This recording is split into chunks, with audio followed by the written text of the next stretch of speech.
We'll call the meeting to order. I'd like to welcome everybody to the council meeting tonight. It's nice and warm in here. That's kind of nice. So I'd like to remind everybody to please turn off or silence your electronic devices. And if you would, please stand with me for the invocation and the Pledge of Allegiance. Lord, we thank you for the opportunity to come together tonight in peace and freedom. Open our minds tonight that we might make decisions that are fair to all concerned and promote the common good of our community. Likewise, open our hearts that we may always remember our solemn duty to the public we serve. We pray for peace in our country as we struggle through difficult times.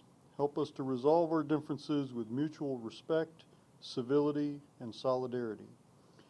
We pray tonight in a special way for the members of our city family affected by the virus and those injured in the recent boating accident. Send your spirit of comfort and healing upon them and help them recover quickly. We pray these things as one community, united in purpose. Amen. Amen. I pledge allegiance to the flag of the United States of America and to the republic for which it stands, one nation, under God, indivisible, with liberty and justice for all.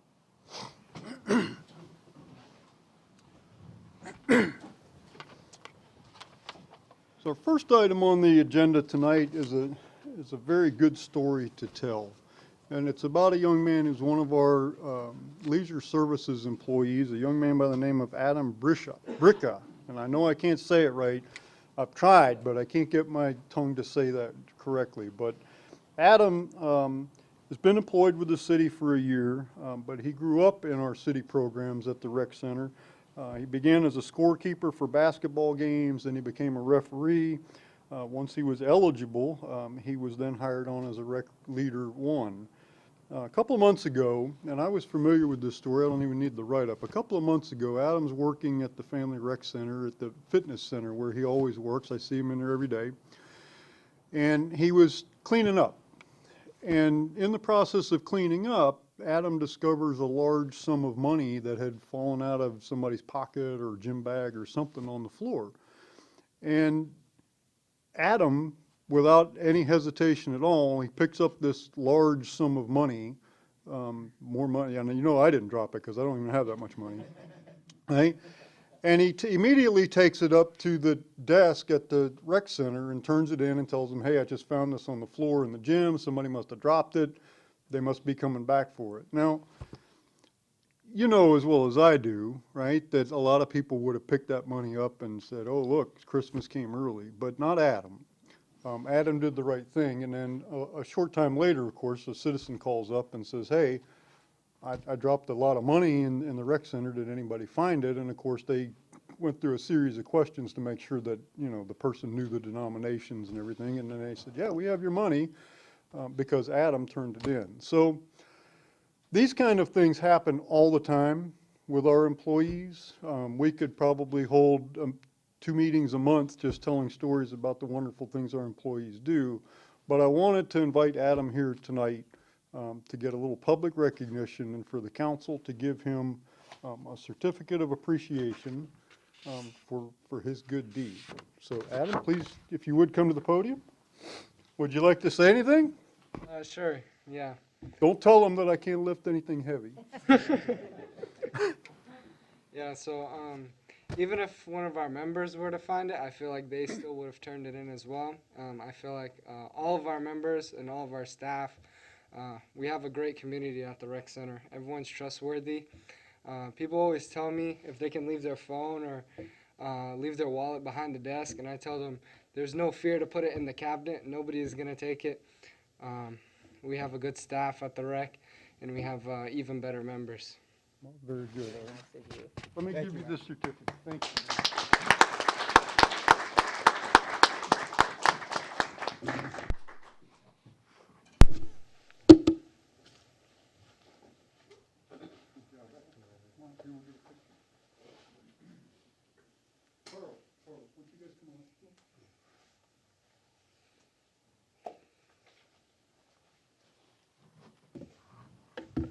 Get a picture with your boss. That's good to have at home.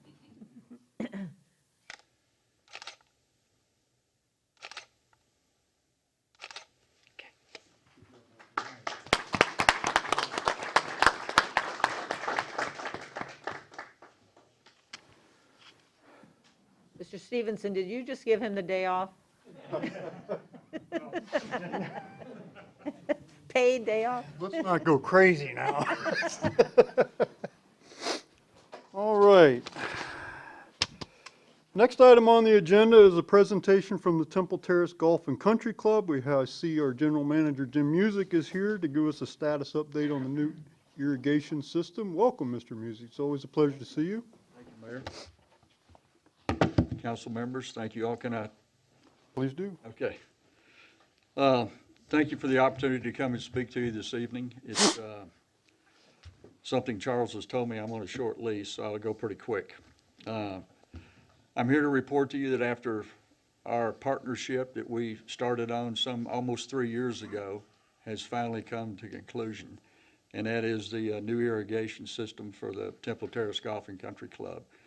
We actually finished 99% of it probably on December 24th. We had a few punch list items, but right now we're completely automated and with the new system.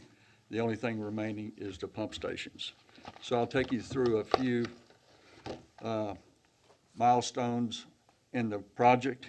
As I said, we started on March of 2018. We selected our design partner. We started negotiations with the Southwest Florida Water Management District in April of 2018 for grant funding. Our first meeting with Charles and the SAC committee was in March of 2019 in Charles's conference room. April of 2019, we did get the grant money from Swift Mud for $255,000. We presented to the City Council in this chamber in August of 2019. June 2020, we received funding from the City Council for their portion. July 2020, we awarded the contracts for material and installation. We started the project on August 17th. We completed it, as I said, 99% on December 24th, 2020. And the pump stations that we're redoing on holes 5 and 18 will be done in February of this year, 2021. We've already finished number 5. We're just waiting on number 18. I'll go through this kind of quickly, and then if you have any questions, I'll save some time at the end. Some project highlights. We've installed over 16 miles of pipe, over 17 miles of copper wire, 784 sprinkler heads are installed on the golf course, 71 valves installed, 73 trees removed with some conversation throughout the community, as we all know, and I can address that with questions if you like. We have one advanced technology weather station that monitors the wind and the precipitation that we have, which will alter the irrigation system that's set for that night. So if we're scheduled to water 2 meters of water that night, we'll get the reading from the weather station that will diminish the water supply that's required from the aquifer that night. And that's one of the things that we told Swift Mud, that when we got into this, that we would save a minimum of 33% of the aquifer by putting into this new system. All indications are, after running it for 1 complete month, as I said, December 24th, we were 99%. As of January 24th, when we took a meter reading, we're probably better than 33%. But we don't have everything dialed in yet. It'll take a little bit to get it done so, but we'll have it dialed in within the next 2 or 3 months. We had 9 roads crossings under roadways, as I'm sure Troy and his water department will attest to. Over 7,000 man hours were spent on this project. We had 12 turkey dinners provided. And the reason I say that is this contractor we had was so committed to completing 1 hole a week that on Thanksgiving, as some of you may or may not know, but the Friday after Thanksgiving is the busiest golf day of the year. Well, they weren't quite finished with hole 13, so they worked on Thanksgiving Day to make that happen so that we could open up for business on Friday, the day after Thanksgiving, so I fed them turkey dinners. So that's what that means. And as I'm proud to say, the project was completed within the 18 weeks that the contractor committed to, and it was installed within budget. So all things are pretty good in that aspect on a project this size. The next slide is something that the board of directors of the club and the management of the club did after the completion of the irrigation project is we formed an Adopt a Hoe program. So currently we have a series of families that have signed up for each individual hoe to help us bring the golf course back to the pristine condition that we know the new irrigation system will provide. So that'll be new plantings with barriers, new tee, floral arrangements. We've got one member that's got 50 some odd pine trees that we're going to get with the city arborist to replant pine trees for the 73 that we took out. I know Joe has already planted some crepe myrtles throughout the project, so we'll end up putting more trees back on the golf course than what we took out when it's all said and done. And that's going to be a big benefit. Not only will they provide funding for some of these projects that we're going to do, but they'll also provide their time, which is invaluable. The next slide is, I don't know how to make this any bigger, the thank you to this council, Troy, his department, Ray LeBlanc and his department, Julie, Robin, Charles. I mean, it's just been what I consider everybody pulling on the same end of the rope to make this project happen. And I think that's why it was so successful in the end, because we all worked together to make it happen. There's a lot of photographs in the book. I'll be happy to go through and answer any questions anybody has about the project. One last thing I will tell you, this project is I was showing David earlier, our superintendent can actually operate this system on his phone. So he can tell his home if this weather station reports 0.2 of an inch of rain, and we were scheduled to put down 0.4, that the weather station turned the system off, and when it restarted to put down the 0.2 that were missing. So it's a state-of-the-art system, and it's something that will last for years to come. Mr. Music, I have a question. You and I have had several conversations, but not publicly, about this. Yes, sir. I've been hearing reports and reading, not just here, but across the country, that maybe due to the COVID and some other factors, that golf seems to be reversing its trend of decline. It seems to actually be more rounds of golf this year than there has been. It seems to be on a rebound. Is that true? Mayor, I'd say for the first time in my 25 or 30 years in this business, the National Golf Foundation is reporting like a 6 to 8% increase in rounds nationwide. And that's something we haven't heard of in a long time. And another note that I think is important for this council to know is that Temple Terrace Golf and Country Club just got awarded by the PGA of America that our club led the PGA Junior Series for kids in our camp in the North Florida section. We have the largest PGA Junior Series, as I said, in the North Florida section. That's pretty significant. If you take in Jacksonville and Tallahassee and all the other locations in the North Florida section, it's pretty good. Speaks a lot for our staff. Good. Council members, other questions? No. Good job. Thank you. Thank you. It's a team effort. Very much. Thanks, everybody. Next item on the agenda is Municipal Code Enforcement Board appointments. There are currently 2 openings on the Municipal Code Enforcement Board for a term extending from February 2nd, 2021 until February 2nd, 2024. We have 2 applicants from both the people whose terms are expiring, David Pogorlich and Brian Hubert, have both reapplied. I see that Mr. Pogorlich is here. I don't see Brian here tonight. Mr. Pogorlich, would you like to say a few words? Good evening, Mayor and Council. David Pogorlich, 1534 North River Hills Drive. As many of you know, I have served in a number of different roles for the city, and while my responsibilities have changed, the goal never has. And it's always been to serve to the best of my ability for the city and the citizens of Temple Terrace.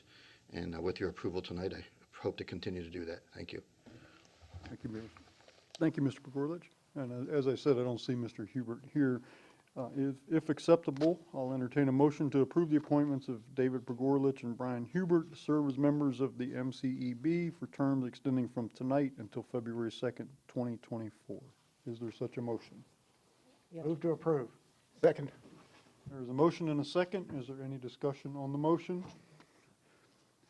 If not, all those in favor signify with aye. Aye. Any opposed? No nays. Mr. Pogorlich, thank you for your service. Mr. Hubert, if you're watching, thank you for yours as well. Next item on the agenda is the Hillsborough County City-County Planning Commission appointment. There's one vacancy on the Hillsborough County City-County Planning Commission for a term extending from February 2nd, 2021 until February 2nd, 2025. It is a 4-year term. This is to fill the vacancy from the expired term of Mr. Trent Green, who we all know served on this commission for a very long time. The city received 2 applications. One is from Evangeline Linkus and one is from Jack Overdorf.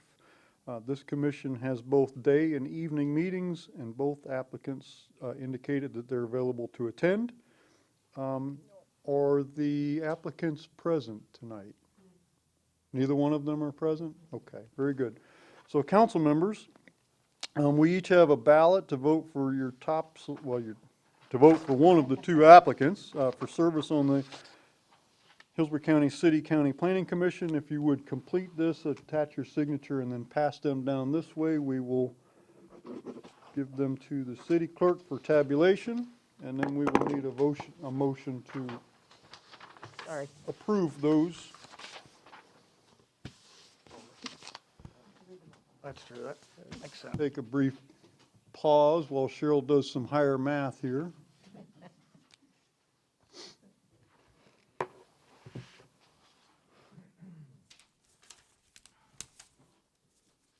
If she comes up with 7 votes, we're all in trouble, right?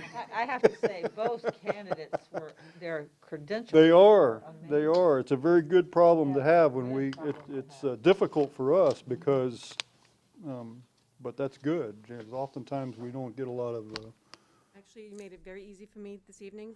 Everyone voted for Evangeline Linkless, Wow. so we just need a motion. so it was 12-0. So is there a motion to approve the appointment of Evangeline Linkus as a member of the Hillsborough County City-County Planning Commission for a term extending from tonight until February 2nd, 2025? We have a motion and a second by Councilmember Abel. Is there discussion on the motion? Seeing none, all those in favor signify with aye. Aye. Aye. Any opposed? No nays. Thank you. Congratulations to Ms. Linkus and Mr. Overdorf. We certainly appreciate your application and your volunteering to serve the city as well. Next item is the approval of the January 19th City Council meeting minutes. Move to approve. Well, I actually, hold that thought, if you would. I have one proposed amendment to this. On page 11, at the top, this is documenting our discussion about a potential town hall meeting, but the last sentence is talking about me, quoting me, paraphrasing me, not quoting, and the last sentence says that I indicated that I'll get with marketing and communication officers Lori Hayes and make a video.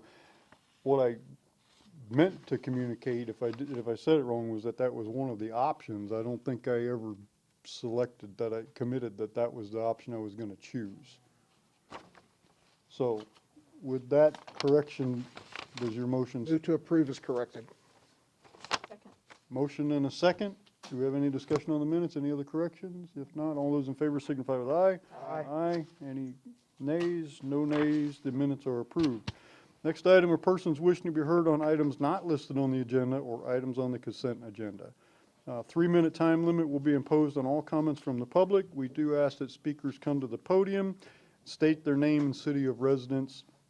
We do like to assure the public that your comments are taken seriously. The directors are in attendance, many of them. Those who are not are oftentimes watching, and we will follow up on your comments. I currently have no requests to speak, but are there members of the public who wish to address the council?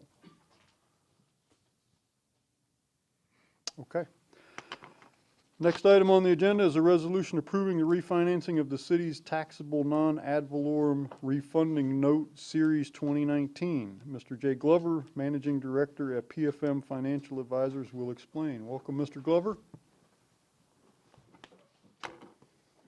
Good evening, sir. Mayor, council members, Jay Glover from PFM Financial Advisors LLC. We are the city's, let me take this off so I can breathe. We're the city's financial advisor on debt-related matters. Before you today is a resolution approving a refunding of an existing loan. But before we get to that, I just want to give you a little bit of history to remind where we've been related to this loan. Some of you will recall in 2018, this loan was originally done as part of the economic development land being purchased back by the city. We locked in about $13.5 million of a 2018 A loan at a taxable interest rate of 4.28%. And at that same time, we did a $10 million variable rate loan at LIBOR plus 1.5%. In today's market, that's about 1.65%. That variable rate loan has since been paid down to about $2 million. So as you've sold land, you've actually paid that loan down, and that's why it was structured with a variable rate at that time. So that $10 million loan is now $2 million. The 2018 loan was actually refinanced initially in 2019. So at that point, we took from a 4.28% down to a 3.28%. and lowered the debt service on a net present value basis about $1.1 million. Well, we've seen interest rate continue to slide since 2019, so we're back here again today to lower the interest rate again down to a 2.75% interest rate, which will save you a little over $500,000 on a net present value debt service basis. So the loan has a final maturity of 2038, so there's about 18 years left on the loan. So you're locking in today a taxable interest rate of 2.75%, which will be fixed for the remaining term of the note.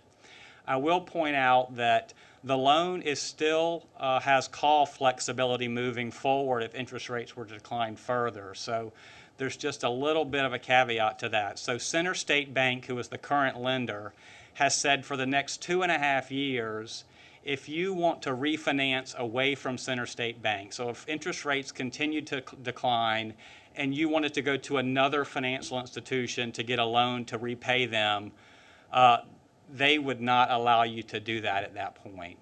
They want a period where you are locked into them. You still have the ability to go to them to lower their interest rate, or you still have the ability to use land sale proceeds or other monies to pay the loan down.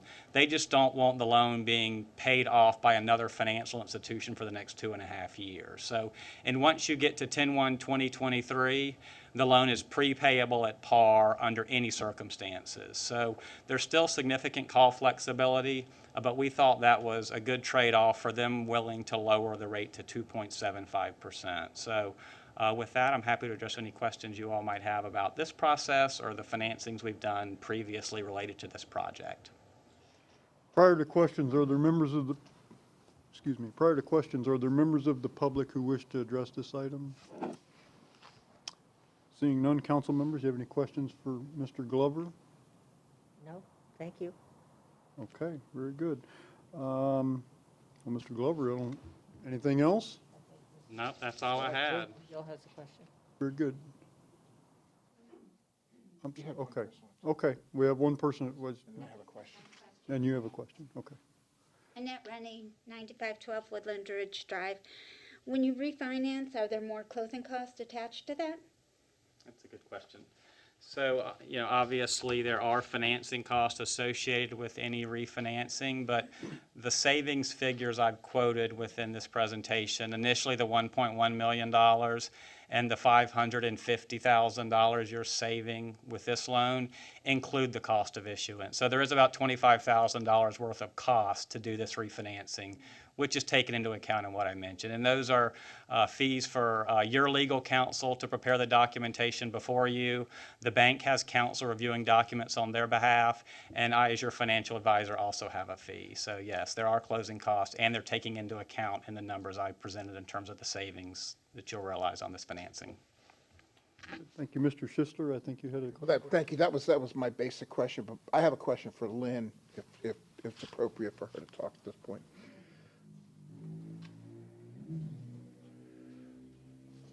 What is the anticipated, at least the first year, savings of the reduced interest?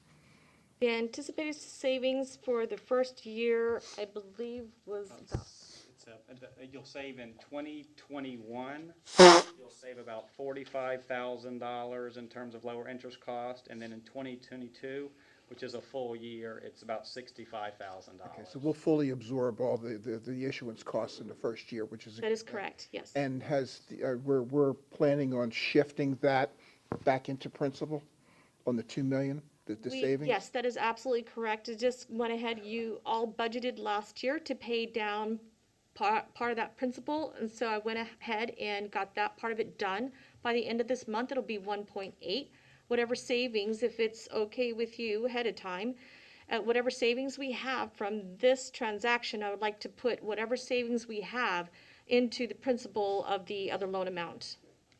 Right, if I, if I understand the documents that we signed before the meeting, our payment schedule remains the same. It's just that we're paying off more principal with the same money. I actually saw that we had lowered payments even still, if I'm not mistaken. If I can address Yep. that.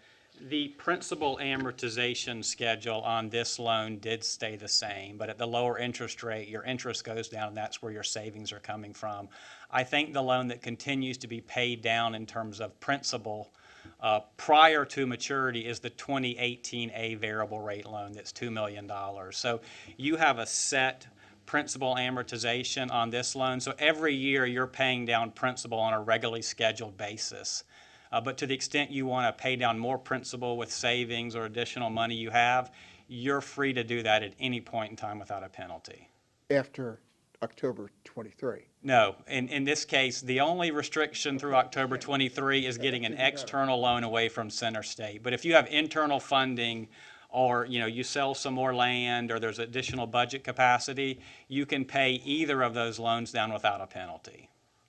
So once we pay off the other, we can continue to pay. Yeah, so if you pay down the $2 million on the 2018 B loan and you have additional money, you could still pay this down on an accelerated basis. Yes, so we could pay this Excellent. without keeping it till 2038. Yeah, you have regularly scheduled principal payments on this loan every year for the next 18 years, but you could pay more than you're scheduled to pay if you'd like to, and then you might pay it off in 2036 or 2035 or however you might.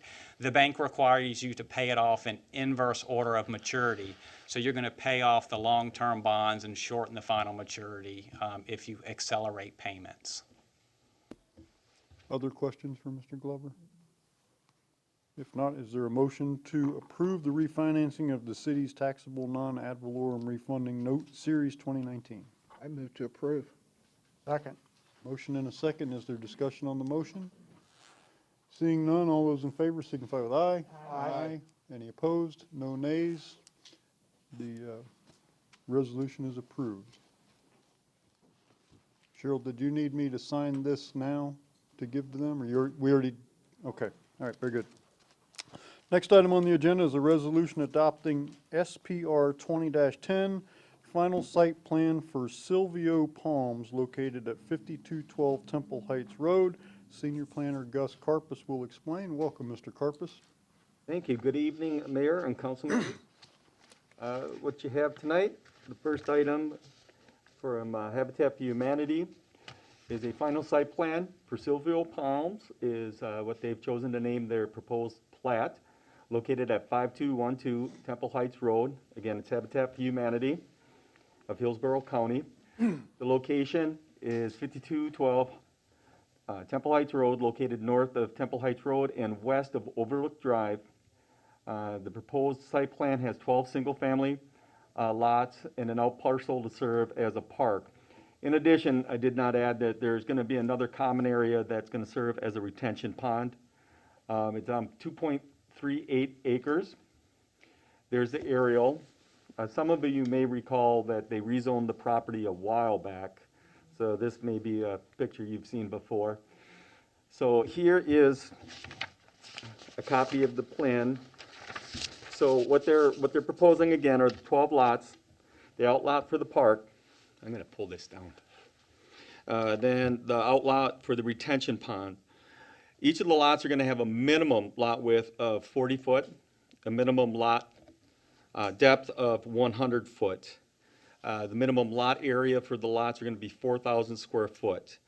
The majority of the lots are gonna be over 4,500 square foot. Then the next slide is showing the infrastructure.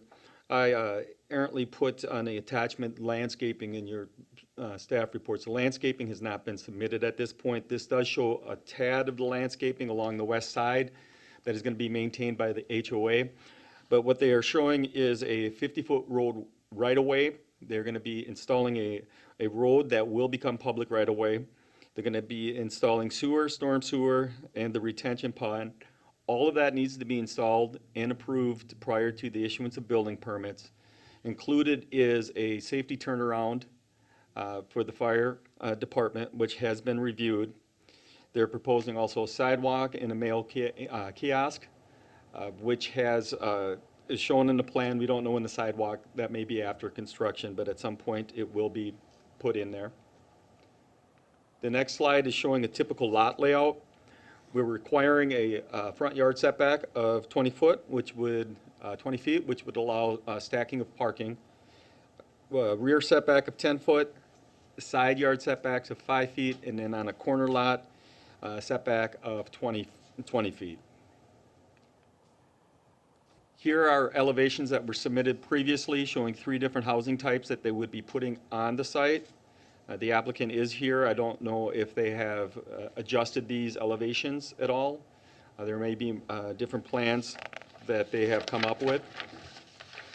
And then as part of the approval that staff has recommended, that there would be 2 conditions. The final landscaping on a per lot basis and the overall would be approved by the city arborist.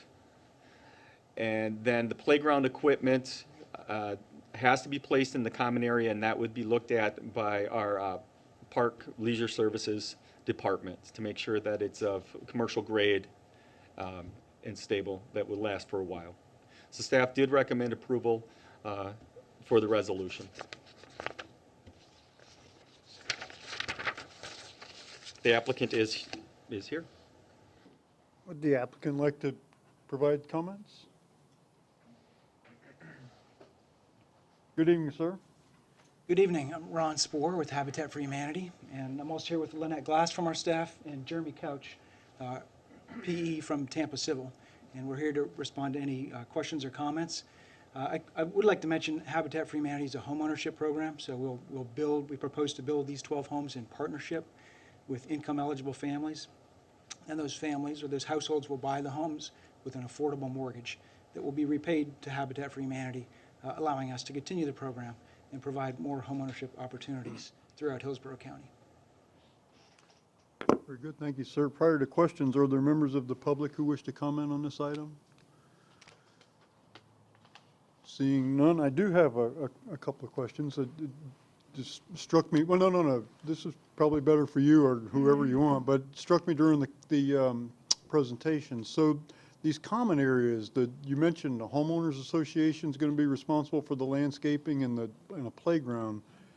Is that, maybe I'm just not familiar, is that common for a Habitat for Humanity neighborhood to have an HOA like that? Yes. It is, okay. And so the playground will be a private for that community? Yes, that is the intention. Okay, good. Mr. Sisler? Yeah, the road, that'll become city road, or is that be a private road for the complex? That would become a city road, correct? City road, okay. Vice Mayor Donahue? Speaking of the road, will it be Silvio Palm? Yes, they have submitted that name, and it has been approved. That's a nice touch. Thank you. Other questions? Okay.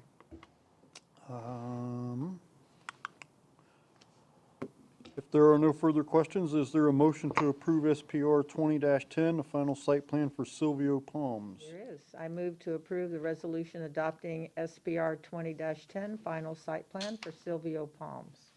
Second. There is a motion and a second by Councilmember Abel. Is there discussion on the motion? If not, all those in favor signify with aye. Aye. Any opposed? No nays?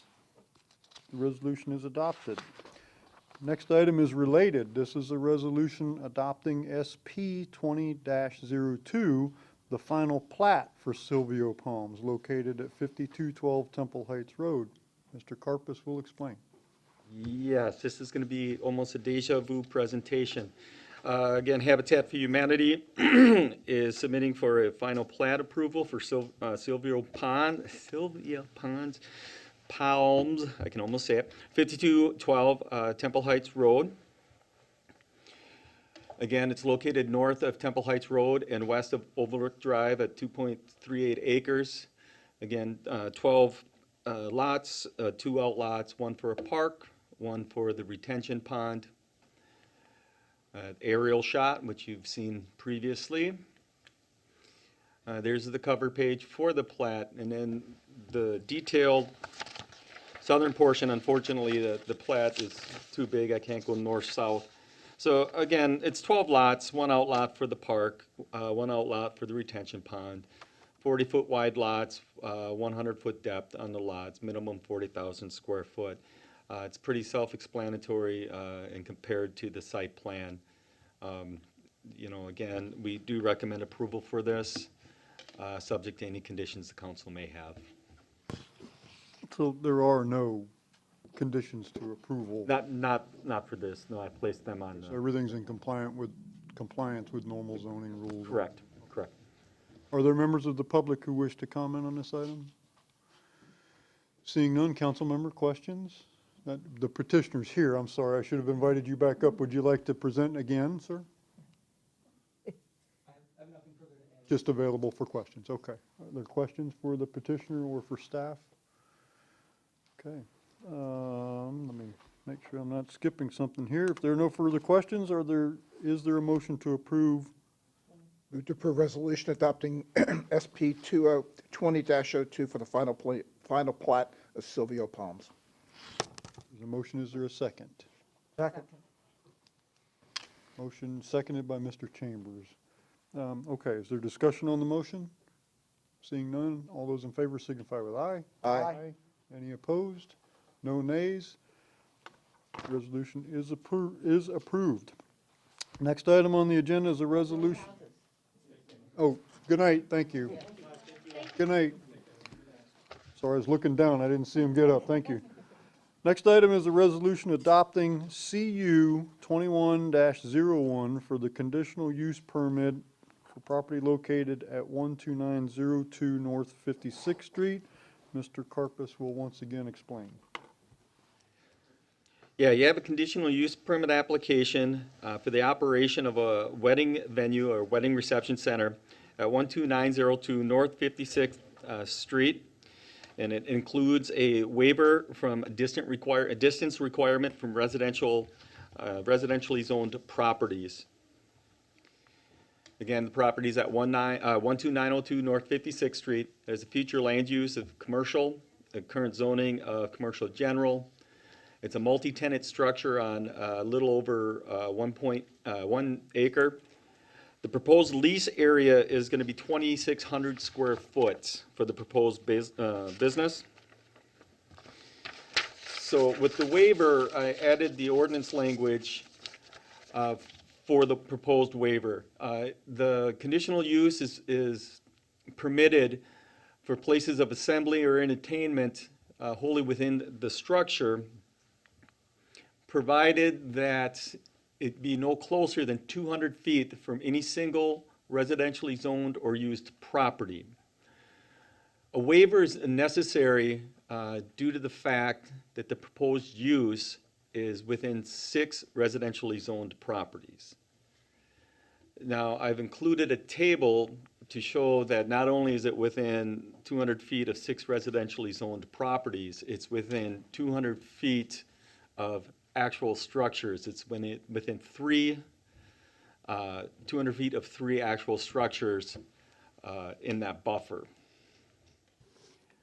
So the blue box, and I don't know if you can really see the black dashed line, I couldn't make it really any darker, but you can see to the west there are the 6 properties that are impacted, and then of those 6 properties, 3 of them have homes that fall within 200 feet of that blue box. In terms of the parking, the ordinance requires 1 parking space per 5 seats, or 1 space per 200 square foot of venue area or a use area. In this case, that requires the use to have 13 parking spaces. The site plan submitted indicates that they do comply with this. And the site plan here shows the W's, which is the 13 parking spaces that they have.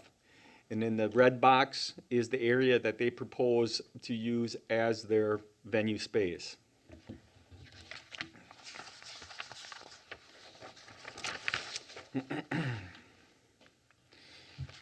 Now, I did attach conditions to this request. Most of them are, contained within the ordinance.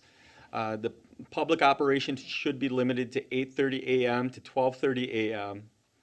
They must obtain the required liquor licensing from the city to serve alcoholic beverages. In this case, it is located across the street from a church, so they would be limited to the sale of beer and wine only.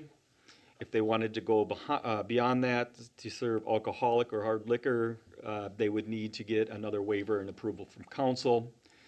There shall be no outside sale or consumption of alcoholic beverages, no outside seating or entertainment.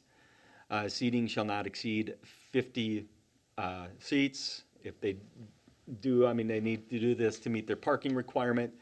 And they must comply with the noise ordinance outlined in the 16-7 of the Code of Ordinances. It does meet the goals of the strategic plan, encouraging diversity of new retail and businesses. Again, I did recommend approval for this with the waiver, subject to the conditions and any other conditions that the council would add. Now, I did receive an email from an adjacent neighbor, and this neighbor does fall within the 200-foot buffer, and I will read it into the record. Now, just for some context, he did call me, and I did send him the information that I was going to give to the council. So I sent him a copy of the staff report and all the connections. So the email starts out a little weird, so you'll understand that we had communication beforehand. So it does say, hi Gus, sorry. Well, plus I emailed him and said I didn't get any information from him for the council. Sorry, hi Gus, sorry. Other stuff came up and I lost track of time. Didn't realize the meeting is the 2nd, so I'll have to show, so if I have to show up in person, but maybe this letter will express my concern well enough, as I am very concerned with the pandemic, so would rather continue social distancing. From reading your material, it looks like the potential noise-making wedding reception facility is more towards the center of the building, not on my side of it. So I'm a little less concerned with that particularly, assuming decibel levels can be managed outside the building. I don't know if parking on my side of their building might mean more noise with drunken partiers heading back into the cars after midnight, or what damage they might cause by throwing debris over fences, or what visual pollution the extra activity might cause. What does strike me in reading through the materials is that this is considered to be a waiver of conditions. Now, if I understand the conditions, they were instituted by, I assume, our then city planners and council to protect the character of this residential neighborhood, which seems proper. And all of us have bought here thinking we'd be protected by our city. So what I'd like to ask of the council is, how is it this is considered a mere waiver of conditions when it is actually a violation of existing conditions? Because waiver, even if technically correct, seems like an awfully convenient term. Essentially, the commercial property owner is trying to strip a number of us of our established property rights and singularly, selfishly, profit from rights, that's how he said it, I'm sorry, profit from rights that are not his to claim, to steal from us the rights to enjoy our quiet neighborhood, to rob us our protection from having commercial development intrude into the intimacy of our backyards, to further destroy the good character of such a pleasant residential neighborhood. I would imagine those conditions exist not from thin air, but because the city must have seen fit to set up those conditions of rezoning that would protect the character of the residential neighborhood. There must have been logic, a study of city planning employed. And so the city set up a situation whereby hundreds of us paid hundreds of thousands of dollars to live here. Where is the integrity of the city council if they fail to honor that? And this is not just paranoia. This would be setting a pattern of the city of Temple Terrace's purposeful destruction of our neighborhood, as this is not the first such condition waived or violated, depending on your point of view. You already violated our neighborhood in rezoning the house on the very north end of North 53rd Street to change a single-family house, and we've only have about 300 in the neighborhood, into an office building or parking lot or whatever was proposed. If I recall the story, the neighbors complained about that, but the city decided not to protect this residential neighborhood. As well, the city allowed a very smelly laundromat to be Pleasant Terrace adjacent, which pollutes our neighborhood frequently enough that there are days each year, depending on wind direction, where I cannot enjoy the use of my yard. It is that caustic to the eyes and to breathe. And now you threaten to pollute our peace with what we might be forced to hear. Should we be concerned with our well water too?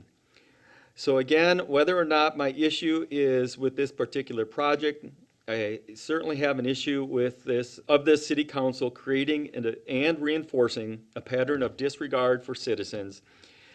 I hope you will take into consideration that we don't want the precedence setting of overvaluating a catering storefront to devalue the quality of the life of residents here. Thank you, Alan Young. Keep in mind, Mr. Carpus, that written communication from citizens is limited to 3 minutes also. I could have read faster, I'm sorry. All right, is that concludes your, That concludes, that's the only information I is the applicant here to provide comments? Welcome, sir. Please approach the podium. Good evening. Evening, Mayor and council people. My name is Perry Sullivan III, and I'm the architect that's representing the owner in this venture.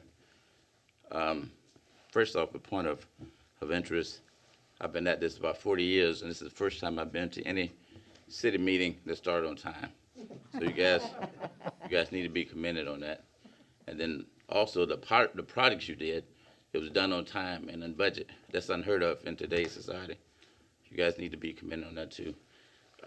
The building we were speaking about is it was an old AOE building, and it's been vacant for a while, and it's been it's an eyesore, you know. And I know that everybody's going to feel like they're going to be invaded upon with the wedding facility, but you know, we're not drinking, we can't go outside, we have to leave by 12:30.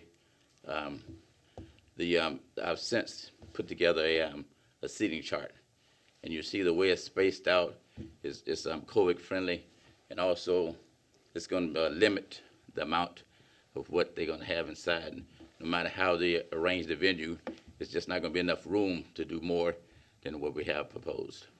There's always going to be somebody that's going to be against whatever you put up, because they feel they're anything you do is going to be a part of a big conglomerate of industrial coming in and spoiling their neighborhood, and you know, and it's not that way. This is not that kind of situation we're having now. I think it's very, you know, people friendly. It's for really small weddings. You won't see, you know, 100 people out. No, we're limited. I got 50 seats inside the facility. And, you know, and it's not like I stretched it. I put a chair here, a chair over there, and a chair over there. It's realistic for what we're going to do. Okay. Any questions? Very good. Well, we'll get to that portion in just a moment. Ma'am, did you wish to address the council as well? You have to come to the podium. Welcome. Thank you. I'm Anastasia McGee, owner of Society One. Thanks for having me. The only thing I'd like to say, the unique space we're having, it's really unique. It's upscale. It's not a rowdy crowd we're having, because we know the Temple Terrace area for smaller weddings.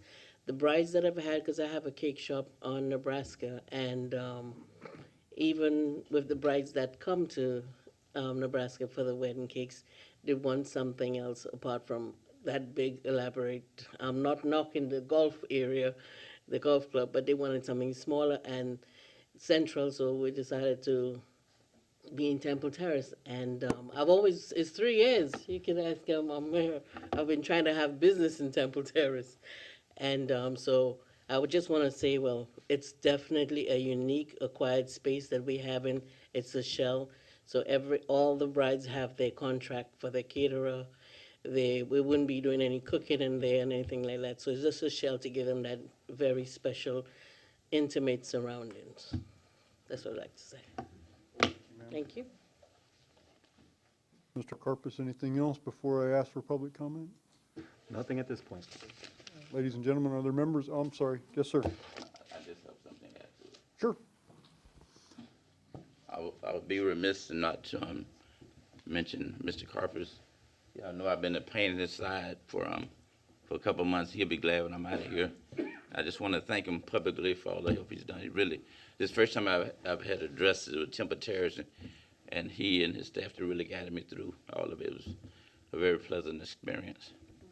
Thank you. Well, thank you for your kind words. Are there members of the public who wish to comment on this item? I see a couple of hands raised. Mrs. Rennie, welcome. You'll get an opportunity to come back up for questions and follow up. Annette Rennie, 9512 Woodland Ridge Drive. I do think that we have to consider the homes behind. This is not just an office building, and we can say, no disrespect, that there's not going to be noise or issues, but we don't know that for sure. And there are residences back there, and they buy back there because they like the big lots and they like the privacy. So I think we have to consider who lives back there and their lifestyle and their homes. So I hope council does not go forward with this tonight without getting further information from some of the residents. Thank you. Thank you, Mrs. Rennie. Are there other members of the public who wish to address this item?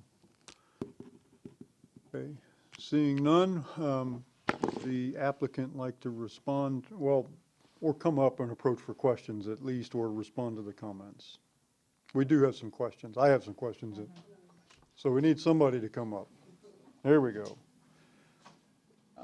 So questions for the applicant. I just have one point I need to make before. Okay. Usually when we do this, I'm in charge of sending letters out to the different people in the neighborhood. And in that letter, I always put my home my home phone number. So if they have any questions, we can address it in design phases. So they won't come to see a final product.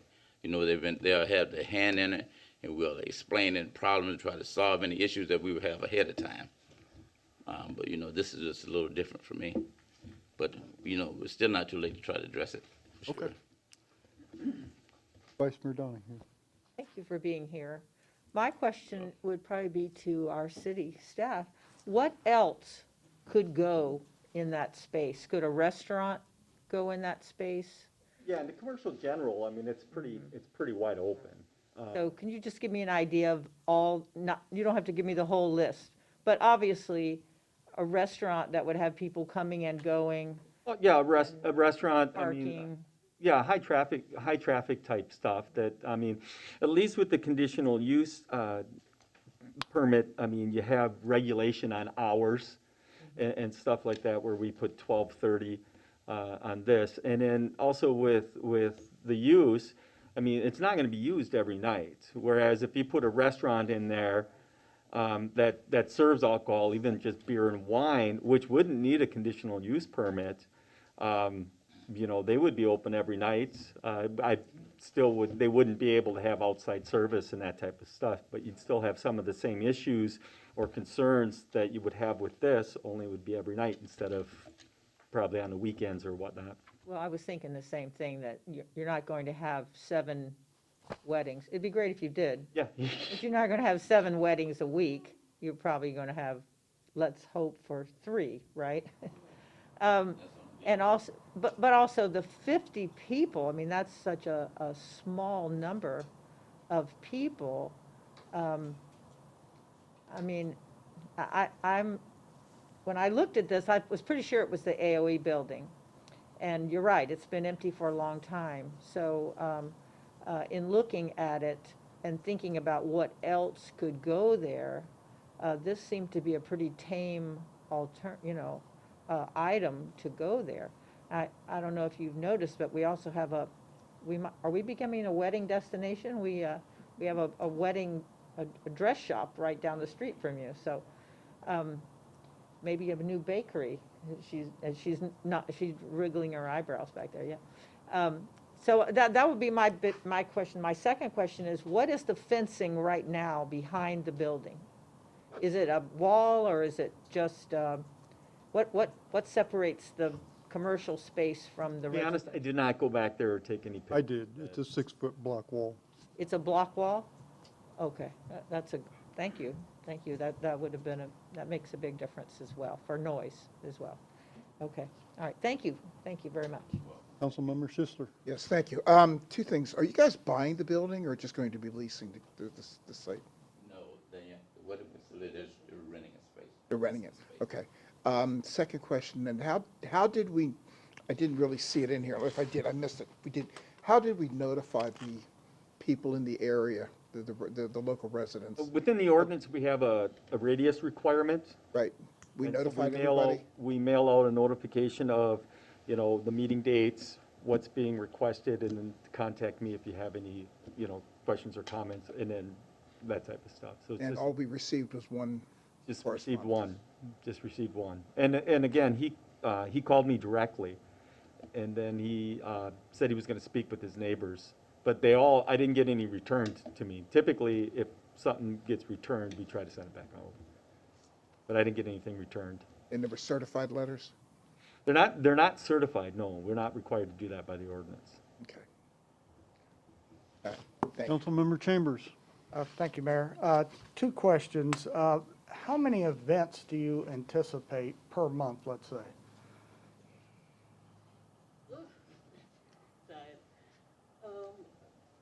There are 4 weekends in a month. Most weddings are on a Saturday. And as much as they're cheaper during the week nowadays, probably a Friday, but like two every week.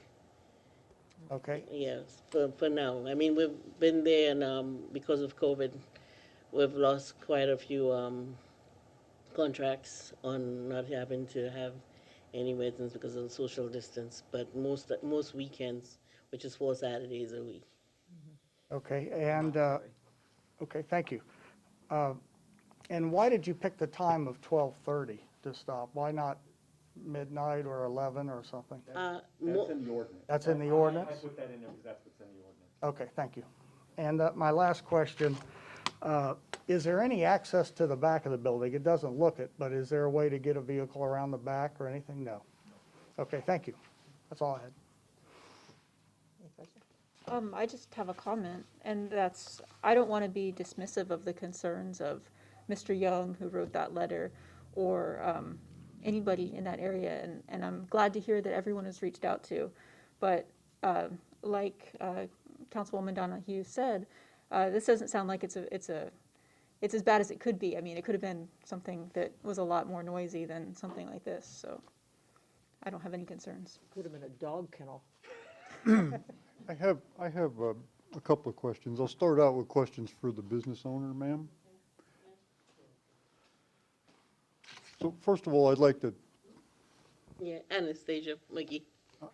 thank you. First of all, thank you for doing business in Temple Terrace. We appreciate that, and this sounds like a great concept, and I wish you all the success. So, but I have some questions about the operation of it. I don't think 50 people are going to cause mayhem, but we probably get more people inside of any number of businesses than 50. That's a small venue. It is very intimate. My concern focuses strictly on noise. And I'm assuming at a wedding reception that there will be music. It wouldn't be much of a wedding reception if there's not music. Yeah. So what form of music? DJs, bands, and who do the brides themselves pick the DJ that they hire or the small band that they hire? I would assume the bride's going to want to pick their people. They do, and then in our contract, we look through who exactly that they're choosing, if they're preferred DJ or, well, we haven't introduced bands, but in our contract is mostly DJs, and the brides contract whoever they want, and we go through their background check even for the bartender. But again, it's very intimate. That's what most brides want, very quiet, very, connected. So that's what we're proposing now to the big 100 and 200 guests. Yeah, I get that. Yeah. So here's my question for you, though, is how, I mean, I've been to a lot of wedding receptions like we all have, and I don't think there's going to be any problem with people spilling outside and throwing litter. People don't typically, I mean, people are well behaved when they go to these things. Yeah. But I have been to a number of them where the DJs get people going on that dance floor, and people get a few beers in them, and the next thing you know, you can hear the music from Mars, right? So how can you provide us or the neighbors with any assurance that that's not going to happen? I mean, how can you even control that? Because you put it in the contract, you got to be reasonable, whatever that is. But at 12:15, they just go crazy. How do you control that? Well, by 12:15, that's the time to go. What's that? At 12:15, at 12:30, that's. Well, you know what I mean. They pack up before. And even with our guests, they have to close out an hour before so they can clean up, because we have to think of staff, the cost of labor, to have them go over the hours of staffing. So most Even events. if that occurs at 9 o'clock, if you live behind it, the time really isn't the And it's- concern, it's the volume. I've been in and we've tried the testing and we've gone outside, and it's really a solid building. And you can't even hear the music from that back door and back wall is so solid. So, that can be controlled too. You can jump in here, sir. The great thing about this space is in the center of the building. So you have buffers on the side, on both sides, as a noise buffer, and then you have a space between the building and the 6-foot wall in the back. So hopefully it's gonna alleviate a lot of noise that may happen in that space. Okay. Now I have a question for Mr. Carper. I'm sorry. Yes, ma'am. Go ahead. And even with the weddings, we're proposing, or we intend to also have corporate meetings throughout the day, because even with that low amount, in order to survive, we're trying to give back and do stuff in the community, not just for the weddings, but for meetings, BNI meeting, and different corporate events. Very good. Thank you, ma'am. Thank you. Mr. Corpus, I have a couple of questions. And one revolves around what she just said. The requested waiver would only be necessary for the wedding reception portion of her business. Is that correct? Correct. The corporate meetings and things of those nature during the day, they don't need this waiver for that. They could do that already. Not based on the definition of the ordinance, no. No? Okay. as you know, my concerns focus around sound. I don't think that any other portion of this is a problem, but the sound, the ordinance, the city ordinance requires a minimum of 200 feet of separation. Correct. And that, if I understood you correctly, is to the property line of any residential. So presumably, the ordinance, when it established 200 feet, it envisioned that it would actually be, unless somebody built right on the property line, it would be 200 and 200 something Feet feet. from the residential Right. zone property. In this case, we have 3 houses, not property lines, but the actual structure that are less than 200 feet, considerably less.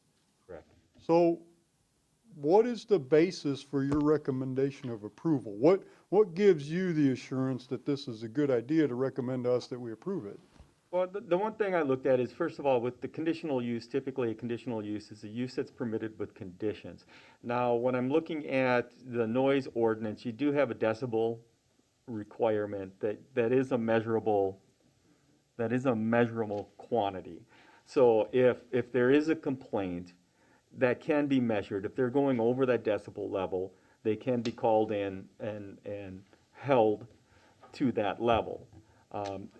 The council has the power to revoke the conditional use permit if they're not following their conditions. And so one of those conditions were that they comply with the noise ordinance. Now, I believe, what was it, down there in Harney, some people had the concern about the band playing that one time during the year, the dairy farm or whatnot. I mean, you're gonna have complaints, but it's a matter of making sure that they're within the ordinance requirement in terms of the decibel level. It may be an annoyance, but it may still be within the ordinance. And so we gotta take a look at what the ordinance says, to make sure. And then again, with the approval, as long as they're complying with the decibel level, I don't know where I would be able to say, no, they can't. Now, again, that's gonna require somebody to go out there when there's a complaint, and I don't even know if we have a decibel reader. Well, that's, I don't know how many noise abatement projects you've been involved in, Not- but I've been involved in a lot of them, both Yeah. on the city and in law enforcement. Mhm.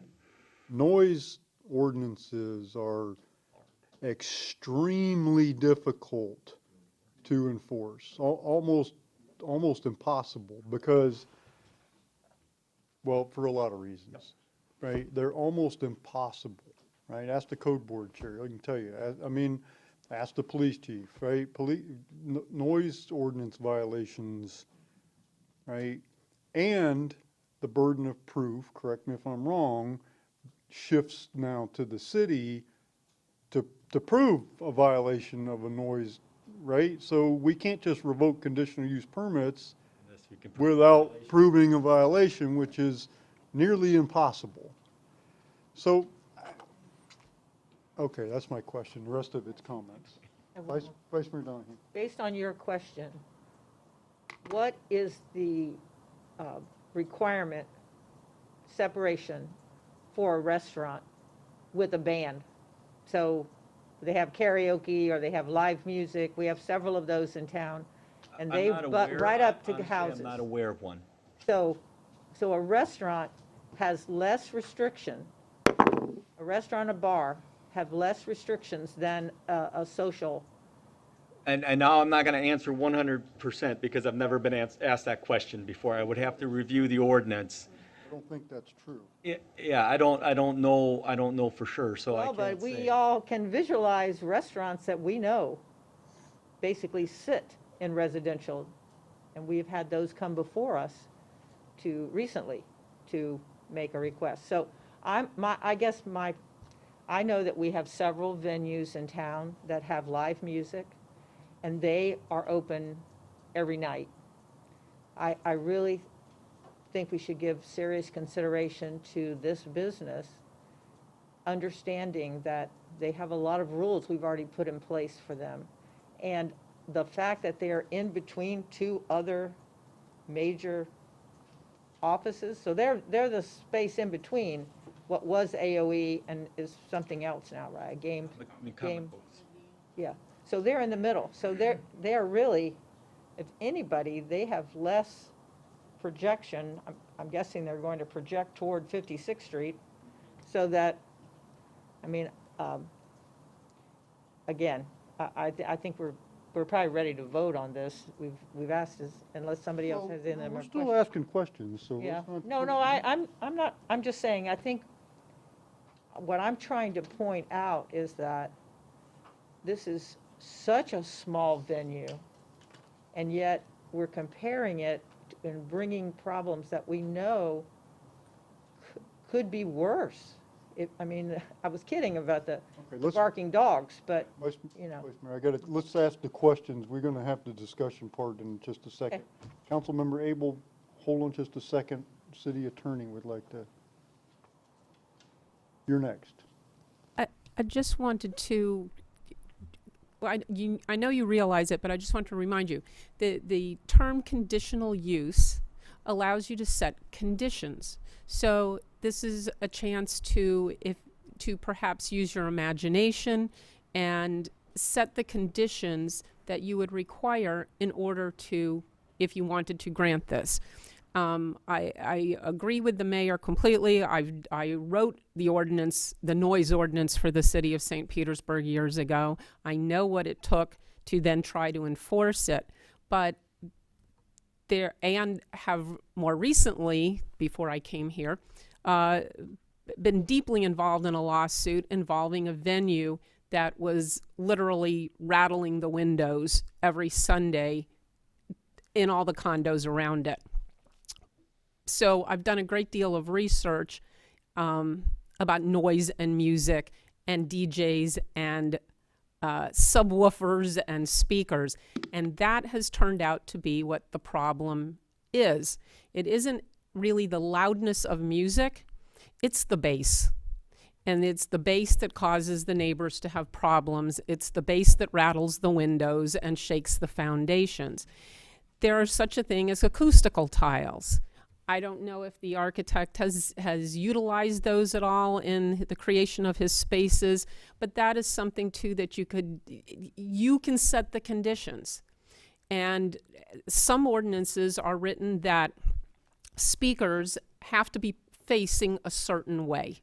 So I am not sure about our ordinance or our noise ordinances if it addresses how the speakers that are used by DJs face. I don't know if they're providing their own speakers. A lot of DJs come in with their own equipment, as it turns out from my research now, and some of them are very proud of the fact that theirs are bigger and louder and better than somebody else's. That's why they get hired in certain places. But you can put conditions on that. So if you are inclined to grant this, think about what you might want to pose as a condition to lessen the impact on the neighborhood and give them a comfortable enjoyment of their property. Thank you, Mr. Soames. Let me just keep everybody on track here. We're going to have plenty of time to comment or discuss among ourselves, but right now, while we're talking, this is not a discussion. Right now is a time for us to ask them questions and them to respond. Okay, so Councilmember Abel? I'm good for now, thank you. You're good for now? Mr. Chambers? Yes, you mentioned staff costs. Will there be a staff member present during every minute of the wedding event? Yes, definitely. Yes, there will be staff, meaning to serve for the food and the staff to make sure everything and pick up trash and. Okay, and in your contract you have with the parties, you'll have a time that they have to stop? Definitely, we'll have to stipulate that with the time. You know that time now? Pardon? You know what time that would? 12:30, yes. It's in the ordinance. We'll go according to the audience, yes. So people can be in the building after 12:30, they just have to stop Stop- activity at Stop the 12:30? music and then they will clean up and have to leave, yes. Okay, thank you. Other questions for the applicant or staff? Their comments, last comments? Okay. Rest assured also that every event that we have security at the door. We always do. It's in the contract because the brides feel more secured, and so we do have that. Whether it be private, police or whatnot, yeah. Thank you, ma'am. Sir, last comments? One quick point of interest. I'm in Tampa in my life, and part of it I spent in the North Shasta, where we have the famous Golden Gate Speedway. And I just need to know which came first, the egg or the chicken. Did the ordinance come after the people move in, or did it come before?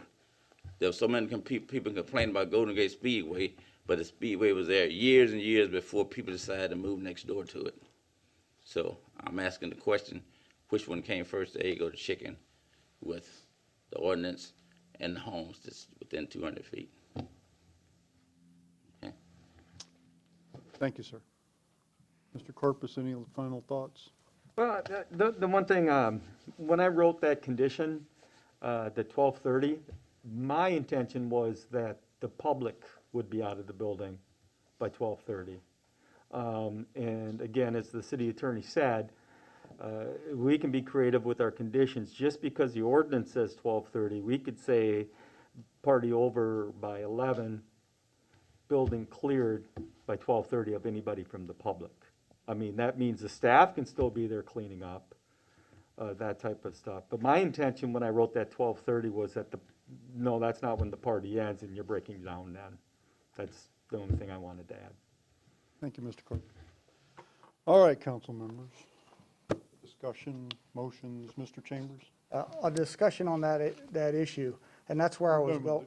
Questions are, Yeah, we're done with that, but discussion on that issue that just happened with time. At the family complex, they do a lot of rentals on Friday night, Saturday night, and they have music, and one of the rental ends at 11, but the music stops at 10. So if we want to think about that, we could put that condition in there that music can stop at a certain time, and then people can still gather and have fun after the music, if that's something we want to do. That seems to be the sticking point, is live music or loud music of any kind. Again, I really feel like we could have a bar. We could have well, I guess not. There's a bar, there's a church across the street. So we could have a restaurant with karaoke, let's say, okay, as a music, and in the same space. Still, it sounds to me like they're doing their homework. And I agree with you. If the petitioner agrees, we could say music has to stop at 11 o'clock. Don't we have 11 o'clock as the time for in the other parts of the city? I thought it was 11 o'clock for the. well, that's another part of the noise ordinance you're referring to. Yeah, I mean, it has a time fixed, a fixed time. Councilmember Abel. Well, my question's also about the noise ordinance. When my neighbor complained about noise in the neighborhood, not me, just to be clear, they were told that it wasn't enforceable until after 10 o'clock. So I don't know if that's something we need to research about the noise ordinance. And like you said, these are really difficult to enforce. But since this is a conditional use agreement, like the city attorney said, I think some of the conditions that we could dream up could really help make this more palatable for the people nearby. Like the orientation of the speakers. Could we put something in there about where the speakers can point, make sure they're pointing toward 56th Street to make sure there's less of a disturbance? I think that that's something worth considering, including.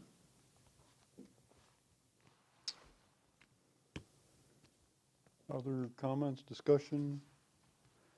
Okay, well, I don't know what to say because there's no motion. So I don't know what the motion would be if somebody wants to make one. Well, before you make a motion, can I ask a question? What is your time frame? If we delayed this until we could put, well, I mean, I guess we could ask tonight, and say, yeah, you're the owner, if we asked you tonight. I need to speak to that. Yeah. The reason we're really pressing on this, we're getting fined every day. Sir, we need you to step to the podium, please. Yeah, the reason we want to get it done because we are getting fined every day. So we want to get a permit issued to get those fines to stop. What are you getting fined every day for? there was some work done without a permit. Oh, I couldn't tell what he said. I can't. he said there was some work done without a permit that they're being daily fined for. Oh, okay. Well, I guess my question then is, if what you're hearing is that we have a hesitation about music going until 12:30 at night, which is really later than I think anybody else is allowed. So would you be willing to amend what the waiver is and say that music will end at 11 p.m., giving the staff the rest of the time to clear out, or even people to be there as long as the music has stopped? Would that be something you could live with? We can, but thinking of the couples, when they go to get their pictures, they come in for their dinner.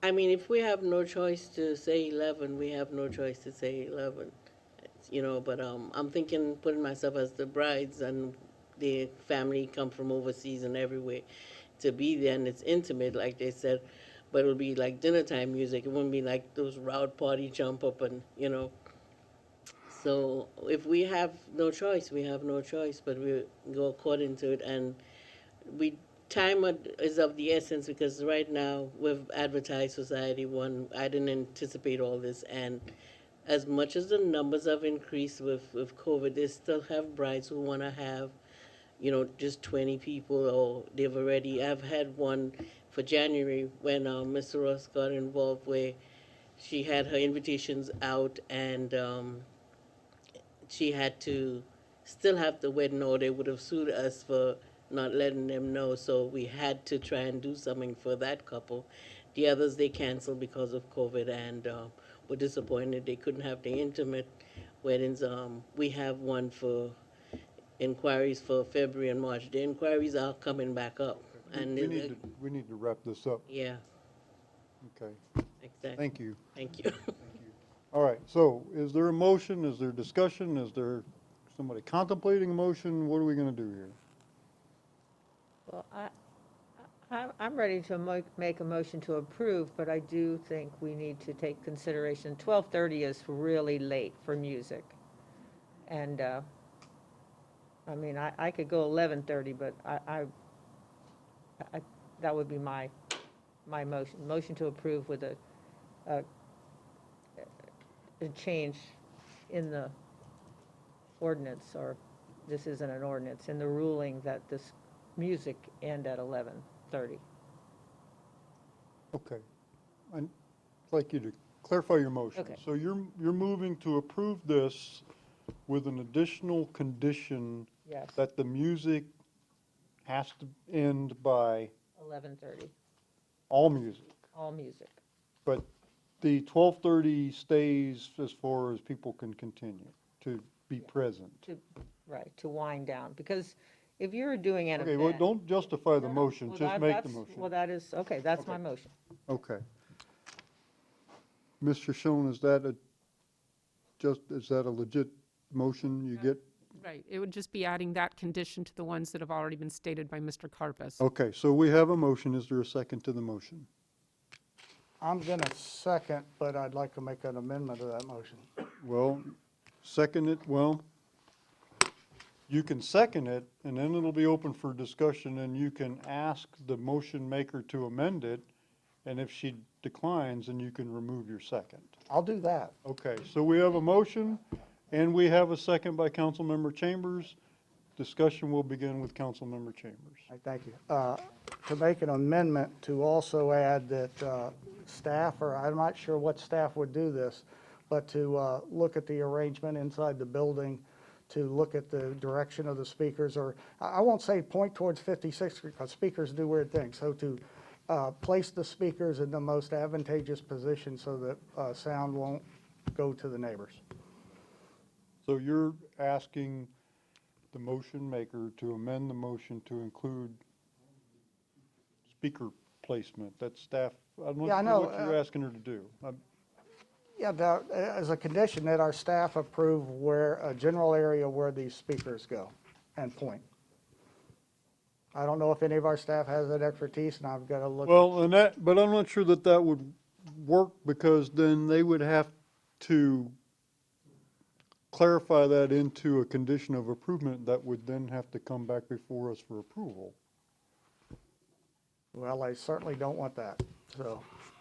Right? Because we can't approve hypothetical conditions that they haven't evaluated yet, right? Can we? You can, as I said, it could be in our ordinance that it's required that at any venue that the speakers point away from a residential neighborhood.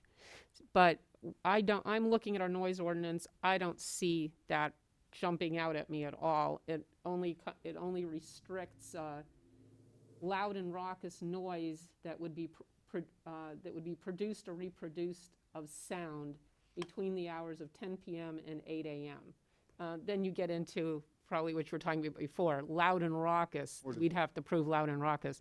But you could make as a condition that any use of a sound system or speakers, that they not be pointing toward a residential property.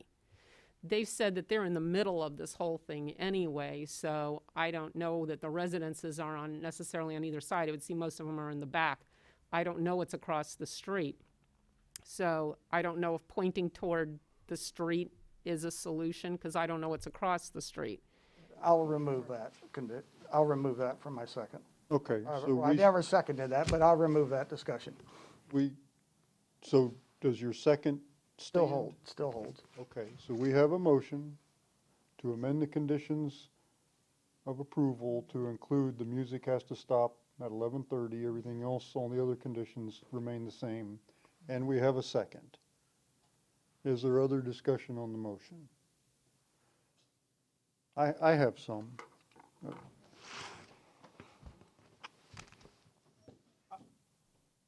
I think this is a well-intended idea, but I think that our ordinance was crafted the way that it was crafted for a reason. And I think a 200-foot minimum buffer to any property line, not the house, the property line, is minimum. And then I'm sure that when that ordinance was enacted, it was implied that the actual residential structure would be even further away than that. In this case, we have not one, not two, three houses, not the property lines, actual houses that are well within 200 feet of this. Not just, okay, they're 196 or 100, they're well. And the problem with this is this building, the building that's being considered tonight, sits on the very back of the property. There's not even an alley behind this building. You can't drive a car back there. There's a little grass strip, maybe 8-10 feet wide. It's set way far back. They can't even get their dumpsters back there. They're in the front. And that gave them more parking whenever they built the building, so they put it way far back. The house directly behind this is probably a 5,000 square foot house. It's huge. It's new. And they did the same thing on 53rd Street. They built that house on the back of their property so they'd have a big front yard and a buffer from cars going by on 53rd. Well, when they did that, they had no idea that there was going to be a wedding venue going in the strip center right behind their pool cage. Their pool cage is probably from here to that door, from the back of this building. I don't even know if it's that far. It's close. I mean, it's that close. The 6-foot concrete wall that's back there, because of the grade over the years, that wall's probably 50 years old, who knows? Because of the grade of the development when they built that house and stuff, that 6-foot wall is not really 6 feet anymore. It's more like, you can stand there and look right over it. You don't have to peek. And so, I love the idea of new businesses in Temple Terrace. I'm very pro-business, but this is just a bad fit.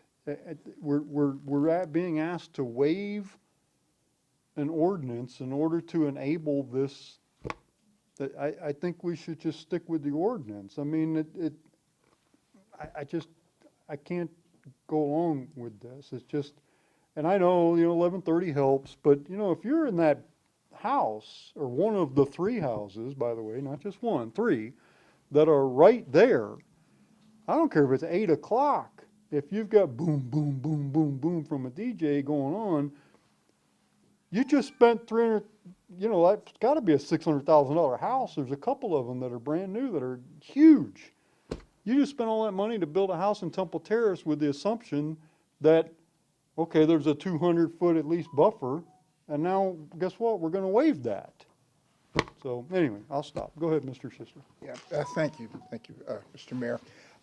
I also am pro-business, but I believe, I agree with Mr. Ross.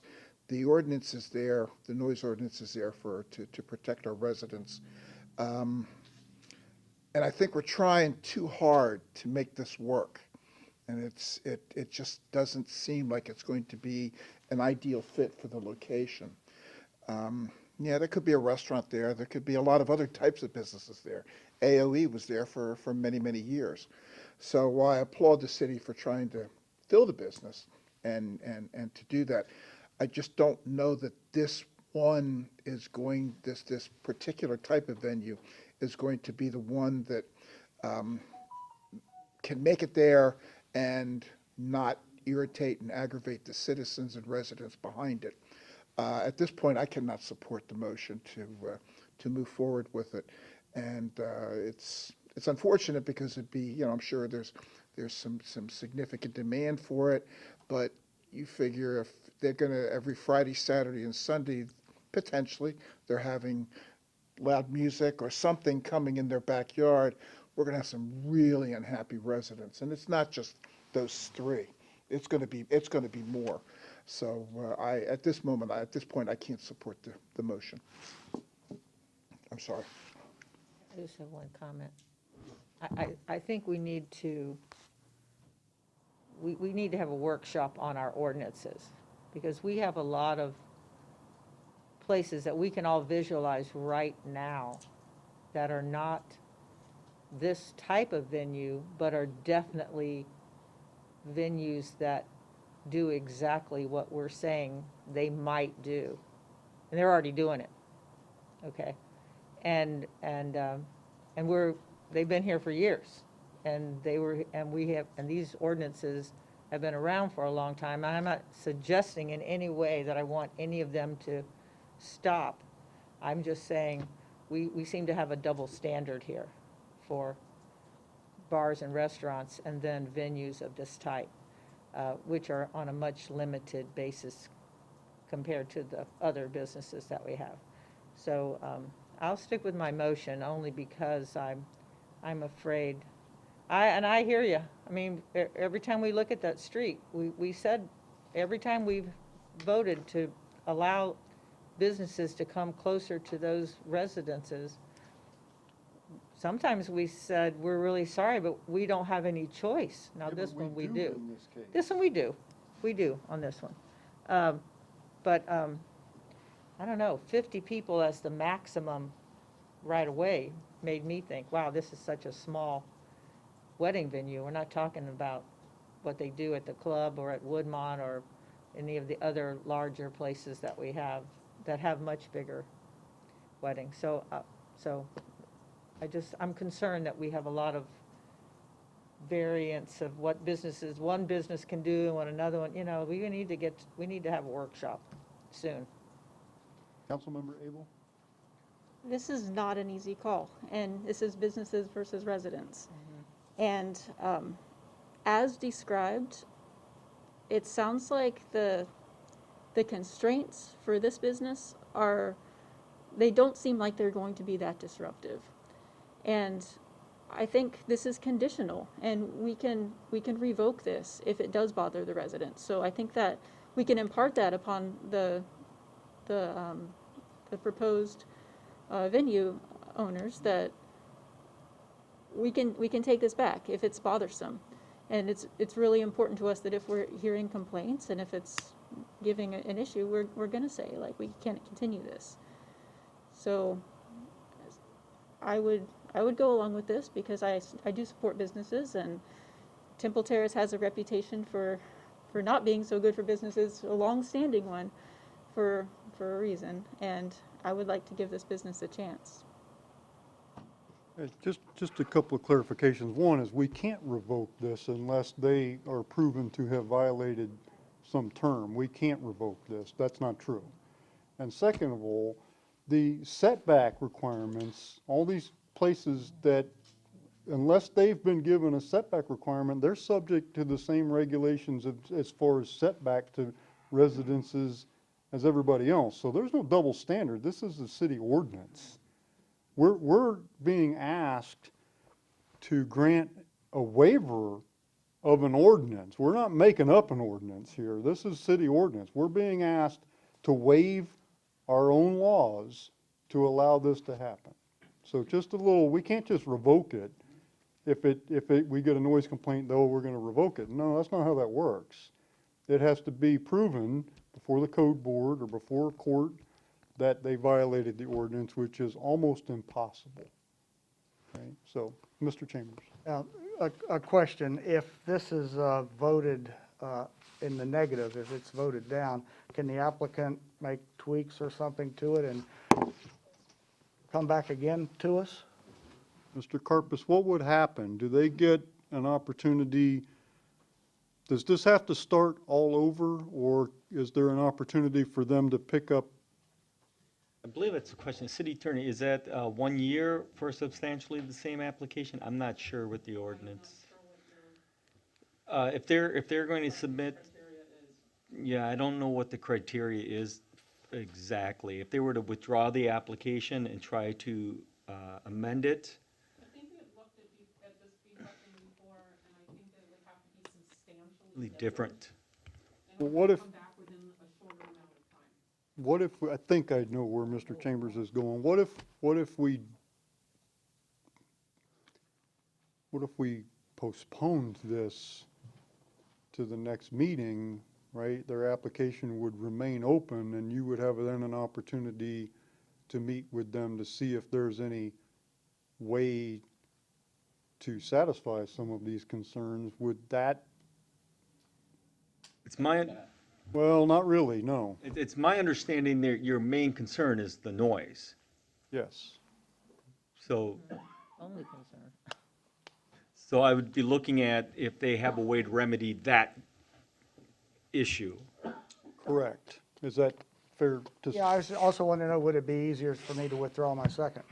Well, let's see maybe we can flesh out a possible solution to this.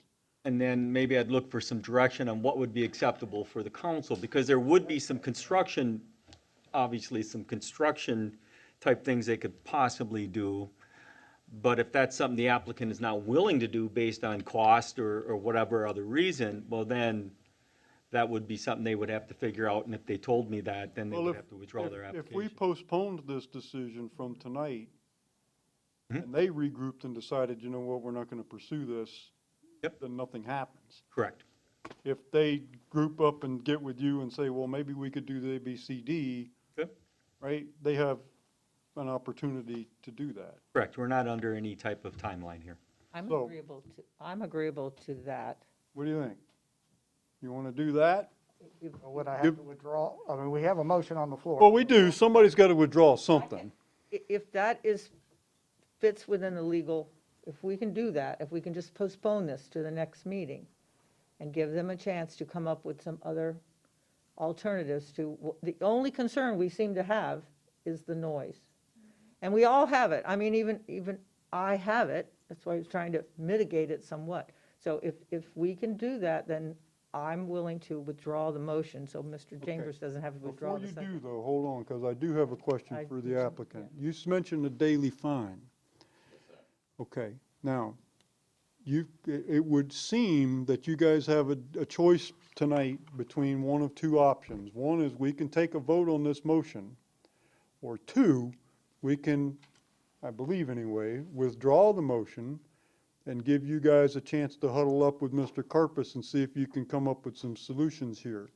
But if you have a daily fine running, I need to know what you want to do. But I had a question for the group. I thought we're finished huddling up, and whatever you presented to us and wanted us to abide by, that's what we would do. If you say you want insulation in the back wall, you want to cut down the noise, you want to, cut down the amount of people, and we've done most of that except for the physical as far as putting insulation on the back wall. The back wall, there's offices, so the wedding facility. Okay, we're not going to rediscuss the whole idea again. I just need to know whether you want us to postpone this or whether you want us to vote. Because I don't know how the vote's going to go. You got some people in favor of it, you got some people opposed to it. I don't know what's going to happen.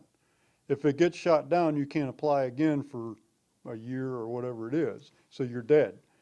If we postpone it, you get another chance you get another bite at the apple here, but your daily fines are running. So I don't know what you want to do.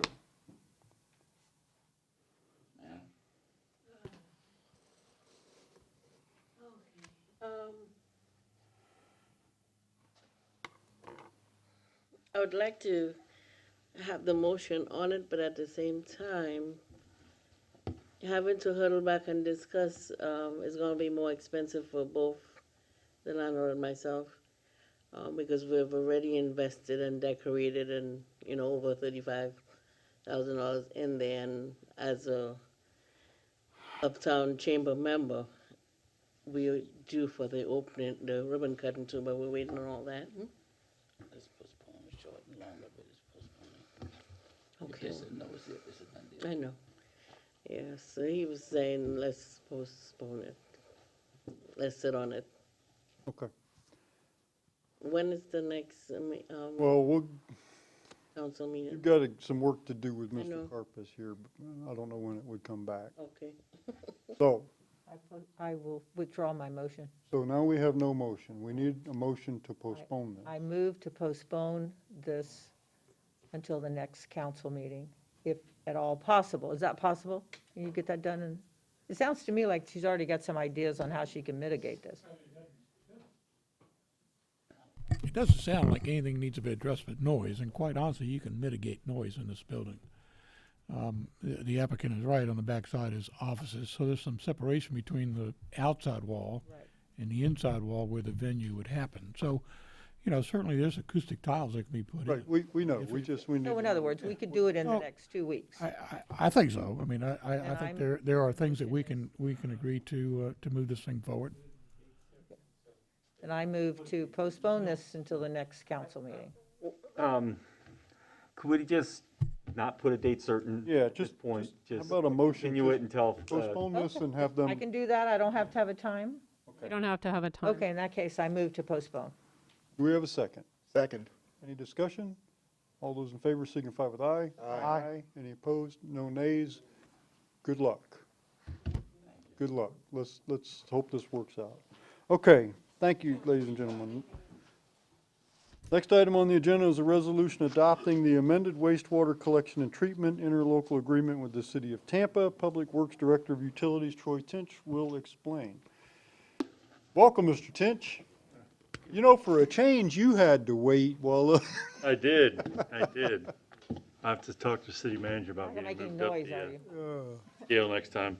If you'll give me just a minute, I'll clean off the station here.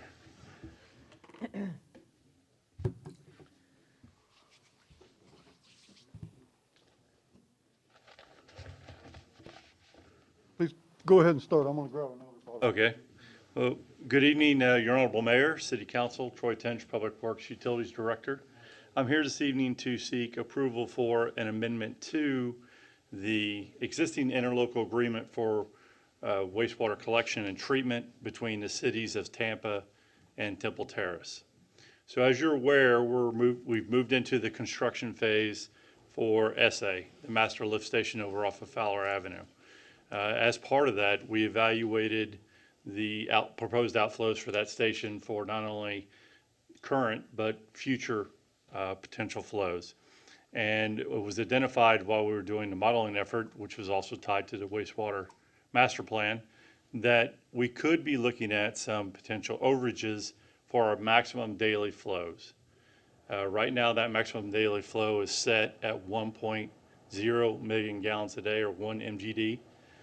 And evaluating our growth, evaluating potential for a tropical system potentially come through, dump a large amount of water in this area in a short period of time, we thought it best to look at increasing that. And so we had some discussions with the City of Tampa staff, the Utilities Department. They agreed to it tentatively.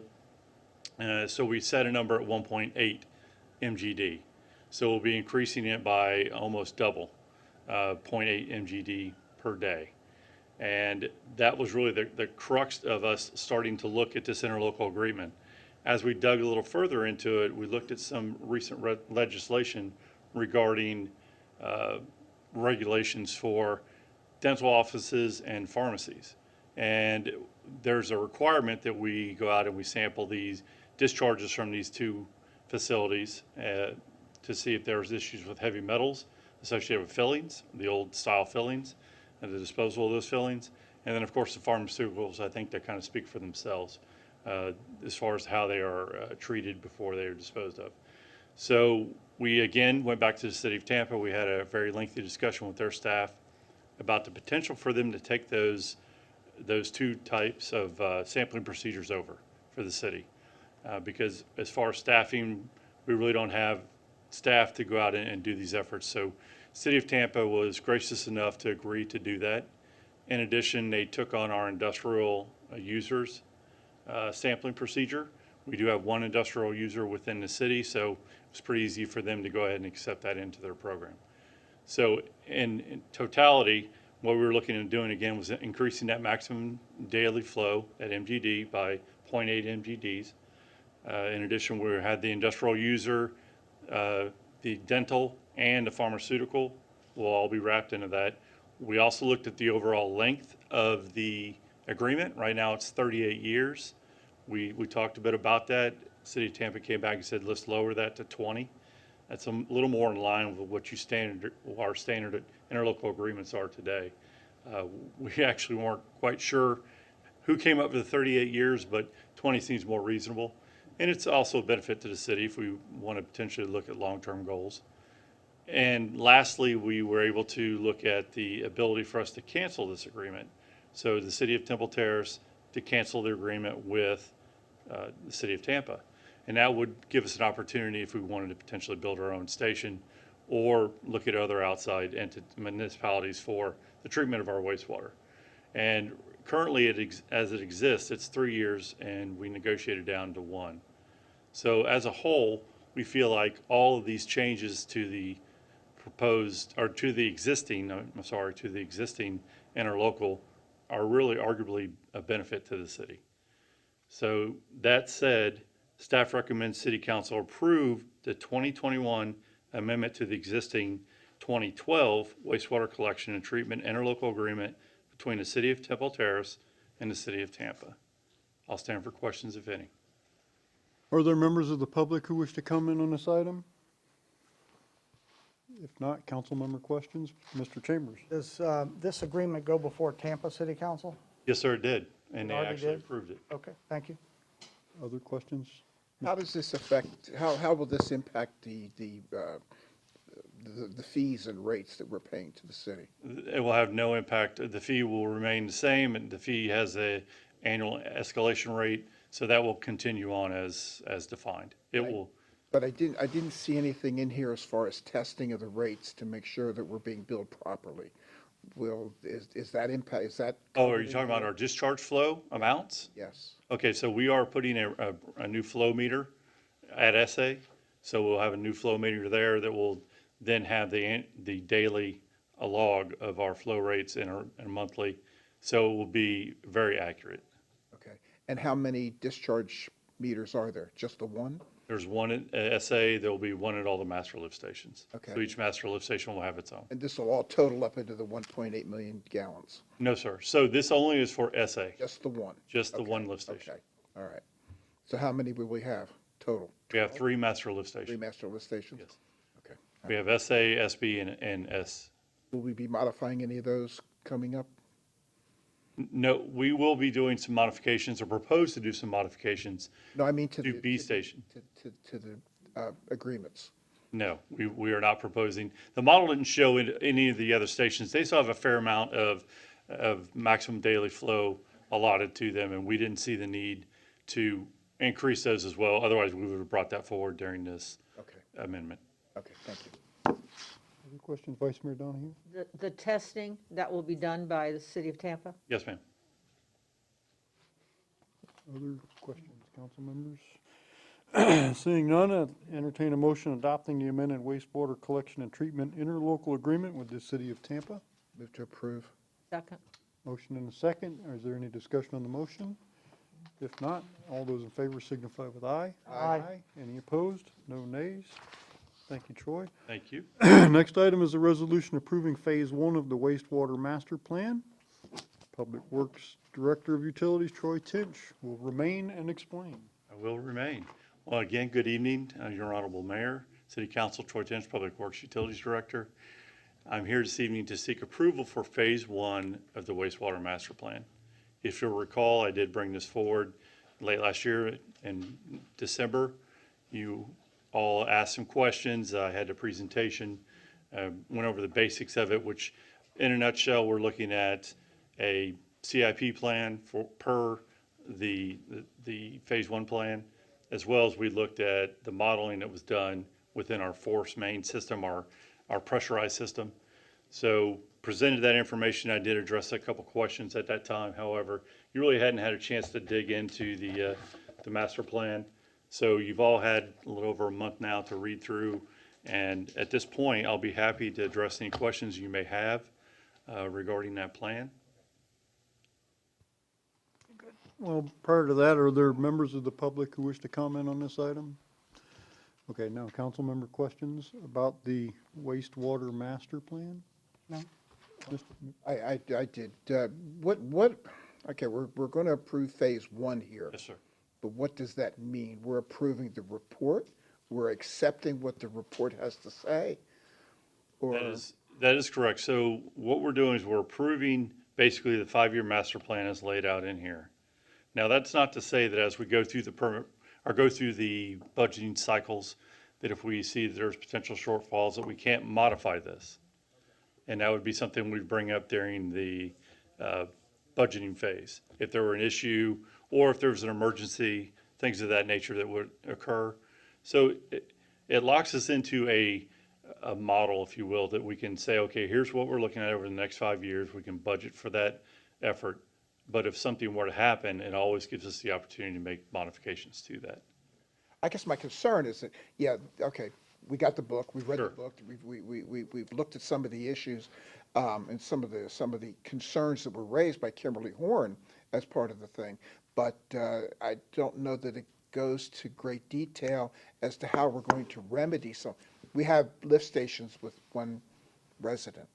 Okay, or one homeowner, I think, if there were a couple of those, or a very small number of homeowners that Right.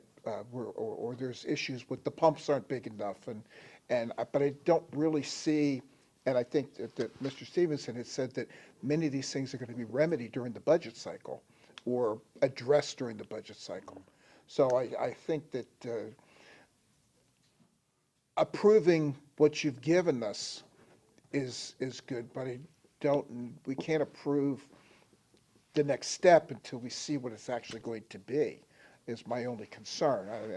Maybe I'm making more of it than I need to, but I just have some concerns with, we have some trouble areas, okay, and I'm not really sure how we're going to address it, except wait till the budget time till we get puts on the master plan. And maybe I'm missing the point on that. I don't know that you're missing the point. Your point's understood, but Mr. Schisler, understand that when we put the budget together, we look at this report. This report is a 5-year analysis of things that need to be done.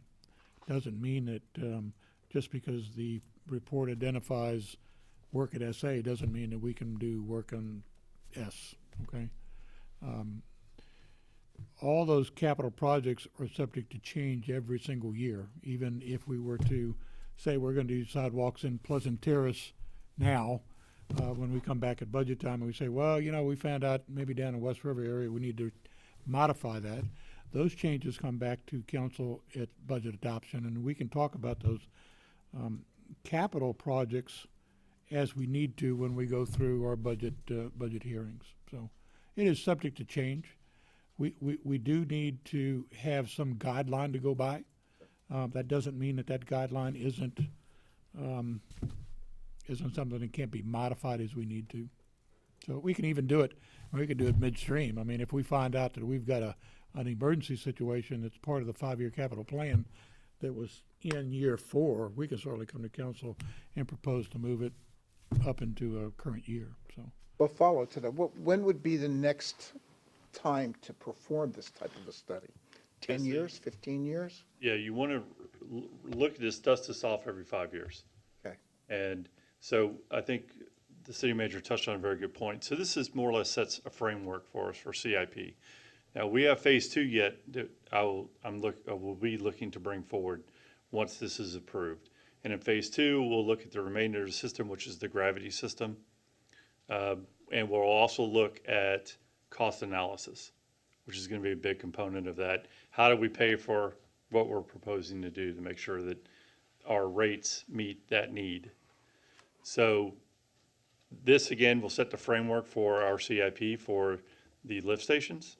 And then as we move into phase 2, we'll look at more of the analysis of our gravity and then the rate analysis as well. Okay, because there's some issues I think that really seriously need to be addressed quickly. Quickly being a relative term, but I mean, the motors and things that are undersized and Absolutely. under capacity based upon some of the charts that you presented in it. The engineers that went through this, that did all that analysis in this phase 1 plan, took all that into account. So when they developed the framework for the 5-year plan, they set it up in such a way that they're going to address the biggest issues that they can. First, understanding too that there's budgetary constraints, and then line it up in a 5-year cycle. But again, as the city manager's indicated, this could change. This just gives us something to budget towards, to have, to know what we need to try and follow. It sets that mapping, if you will, for the system. Well, I think you had indicated this hadn't been done in quite a while. That's correct. So that's it's important, and it was a little shocking to see the level of issues that we did have, so. Doing this kind of gave us an inventory of what we've got. Yeah. Absolutely. This, Again, I think it's a good plan. Again, it's a good 5-year plan. Certainly subject to change as we start getting into, if we change out a motor and find out the electric component of that motor isn't sufficient, obviously, we're going to be making some changes. I'm looking forward to the budget time. absolutely. Any other questions? I just have a comment. Yes, Vice Mayor Donahue. I think 2 words sum this up: analysis and identification. Because, we all think that we're going to uncover or solve a problem during budget time, but if we think we have this problem, and then your 5-year plan, now, as you said, I mean, looking that thing over, it was daunting to see the needs. And without this plan, we could fix something thinking, oh, this is great, we have the money to fix this, but we really should be fixing the other part first. Correct. So I appreciated it, and I did read it, and hopefully I understood most of it. Obviously, by the time I got to the end, I understood a lot more. Absolutely. So thank you for the education. You're welcome. Good, other questions? I'd like to make a motion. Well, is there members of the public who wish to comment on this item? Did we already do that? Yes, we did that already. Okay, I lost track. Is there a motion to approve phase 1 of the wastewater master plan? I'd like to make a motion to approve phase 1 of the wastewater master plan. Second that. We have a motion and a second by Vice Mayor Donahue. Any discussion on the motion? If not, all those in favor signify with aye. Aye. Opposed, no nays. Plan is approved. Thank you, Mr. Tinch. Thank you. Next item is a resolution revising Resolution 96-88 regarding the Vice Mayor's date of appointment. If you'll recall, this was done at my request because the resolution calls for the Vice Mayor to be selected on Election Day. So they've done what we asked, well, not my request, but we asked them to revisit this. So, Mr. Stevenson, anything to add? Thank you, Mr. Mayor. Again, just kind of recap here some history. This goes back all the way to 1980, where there was a resolution that established how the vice mayor would be filled on a progressive basis. It was modified in 1988 under a resolution that also identified a one-year term shall run from the Tuesday after the first Monday in November. We all know that this has been a little problematic in the past, and in order to establish some system here of choosing the vice mayor, we have proposed to run this from January to January. That gives us sufficient time to not only get it scheduled, but get certification of election results, so on and so forth. It's always been problematic. We think we're proposing January to January would be a good time. That gets us through the holidays as well. So we don't have this problem all the time, but basically the resolution states that the vice mayor shall be appointed in the first regular city council meeting each January for a one-year term and extending until the following January. So that's the essence of the resolution. And again, hopefully that is something that we can get on track with and be consistent with. We've always had this problem moving forward, especially on election years. So also, it's not in this resolution, but it's my intent to do what we did this year, is we select the vice mayor, and at the following meeting, I'll make the board committee appointments with knowledge of who the vice mayor is going to be. That makes sense. Mr. Sisler? Yeah. I only have one concern. If we, and it's only going to happen, could potentially happen in an election year, we could actually end up with a 1-month time period with no vice mayor. If we have a swearing in, and I would, my reason for that is to propose to moving the election date to the first regular meeting in December.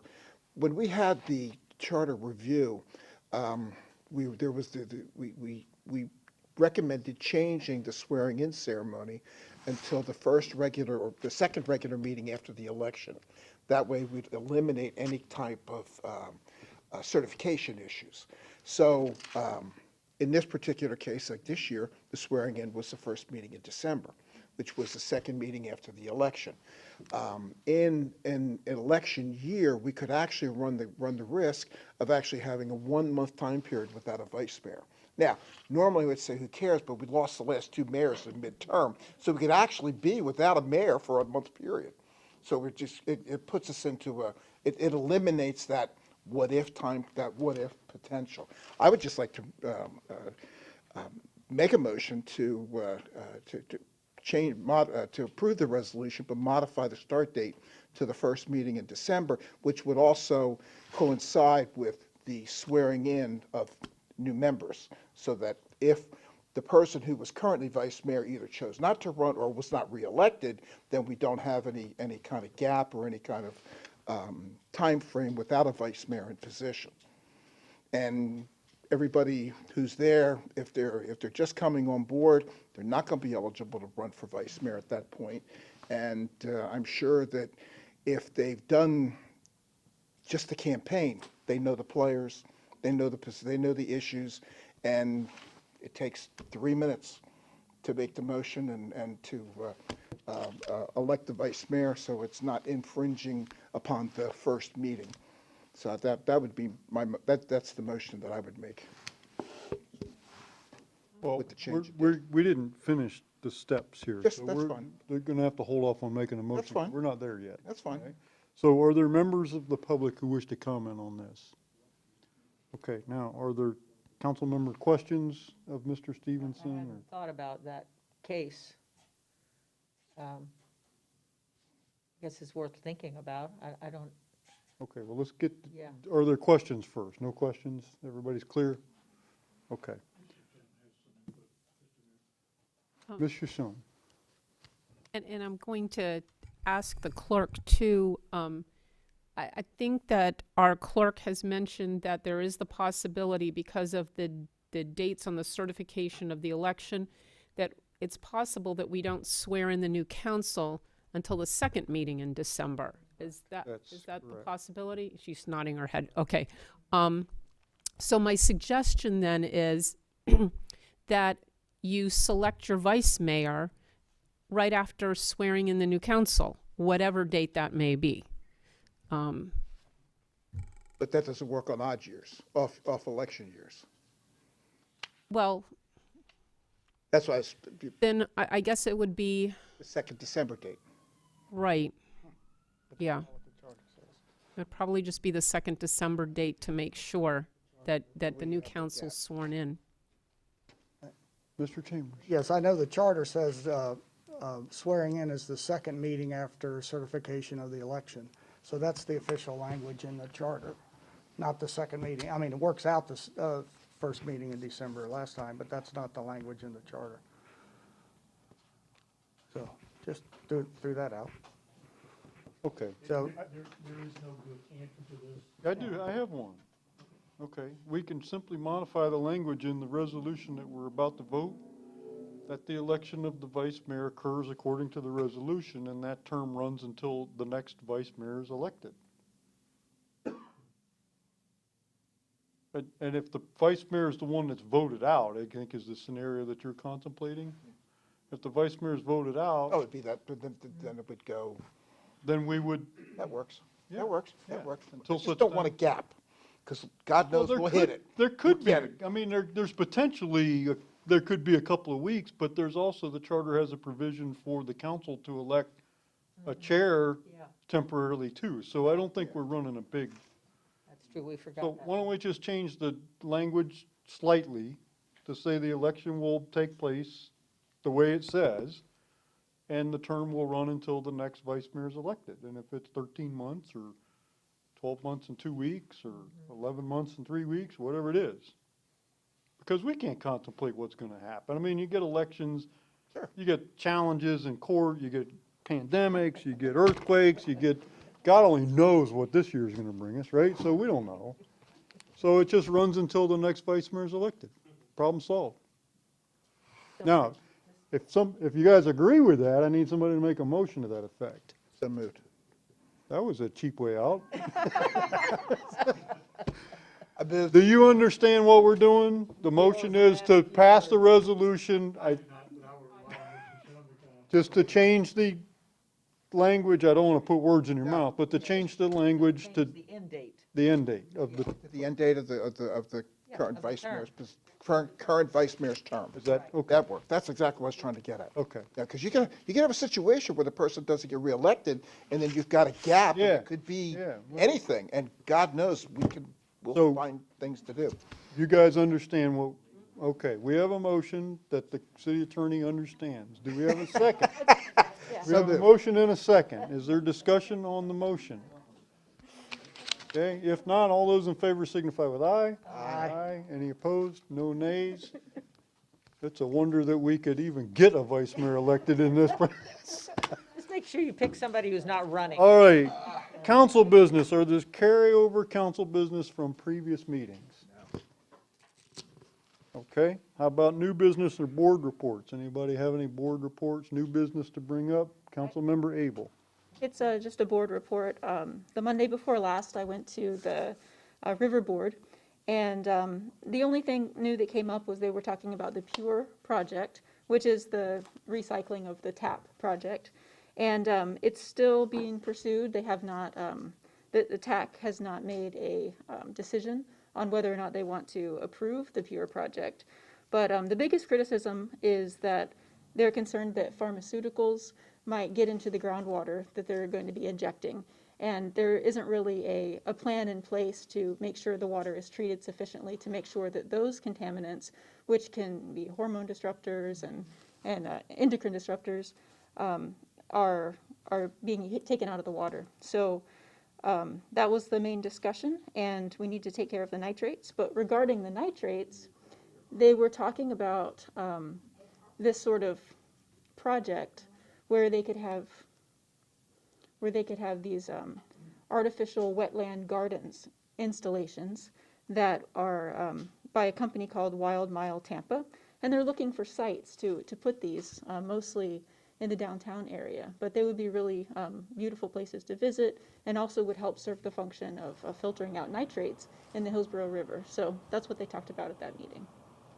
Interesting. Thank you, Councilmember. Any other new business or board reports? I have a report. I attended my last affordable housing meeting, and they identified that the city of Temple Terrace actually has a portion of the monies that have been allocated for rent assistance, and I have a number. So I didn't know who is the person, I guess I'm directing that to Mr. Stevenson, who is the person that our citizens should be directed to for that?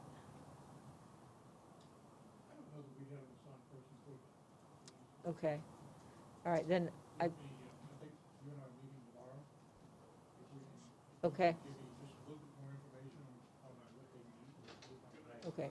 And it could be that we just have, that there is a county-wide number, but that we probably just need to get that information out to our citizens, how they go about it. So I'll do some looking at that as well.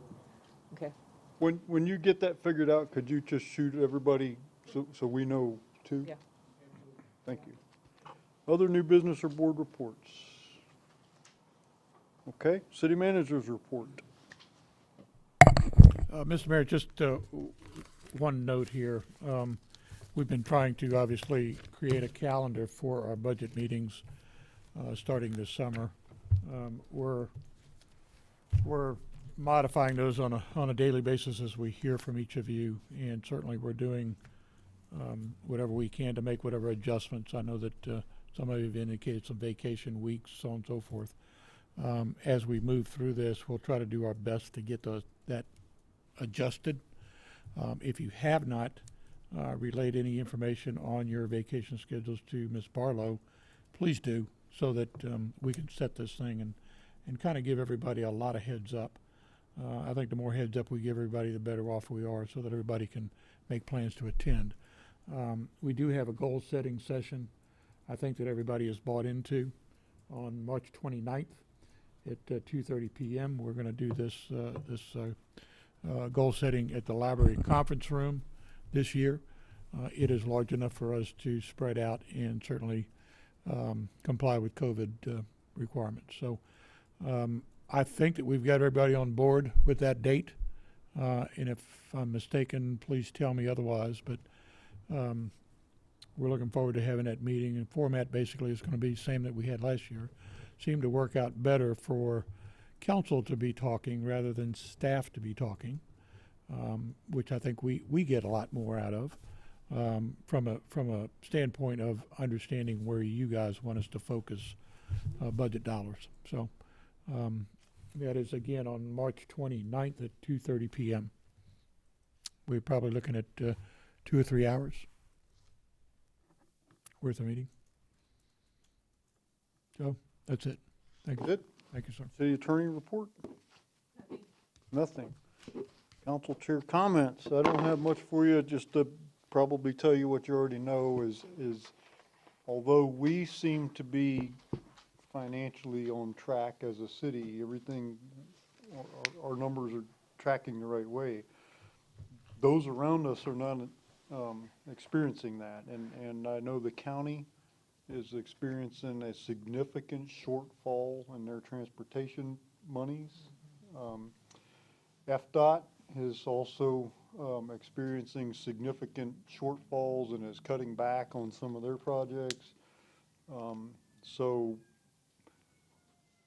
those will have an indirect impact on us because some of those projects touch us. So while we're doing fairly well, the state and county budgets are having a negative impact already. So stand by for more of that. And the school board is in bad shape. Meredith and I went to a meeting with the school superintendent a couple weeks ago, and that they've got some serious, really major issues. So very good. That's a cheery note to end on, huh?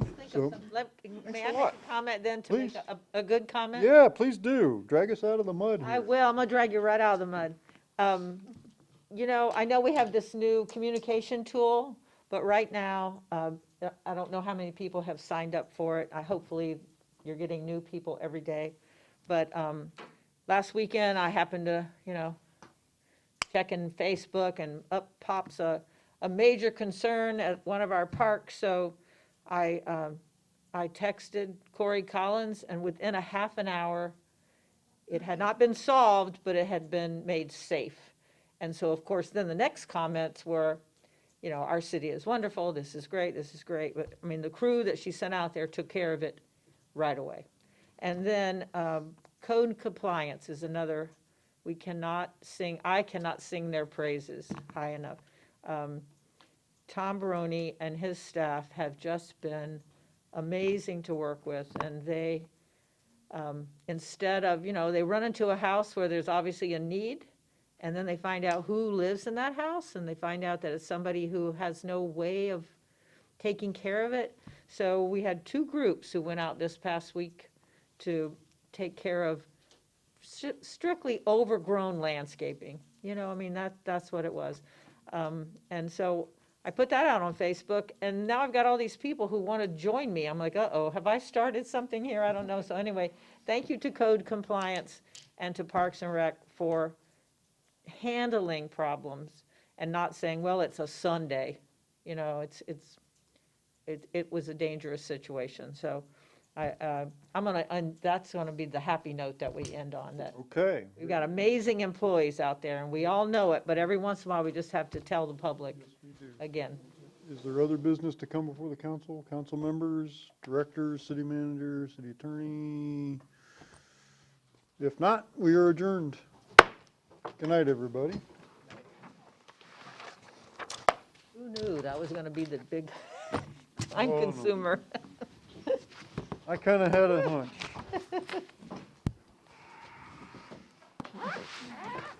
So how's your daughter enjoying school? You too, Gil, take care. Still loving it. She actually Good. had a really interesting. Yeah, thank you. Really, I'm not kidding. Some of it, I really started to understand some of those terms. You know, it's like you people all talking, you know, in water lingo. Yeah. Boy, how you been? Had an interesting experience the other day. At the mosque, they asked me to start teaching girls PE. Oh, yeah. So I have to pick Zora up from school and then go teach girls PE. And I have to have Zora with me. So they're like, oh, just put her in our 3rd grade. So we put her in the 3rd grade classroom at the Islamic Sign up, compete. And she's like, I learned so much. Their math is so far ahead of our math. Oh, gosh. She's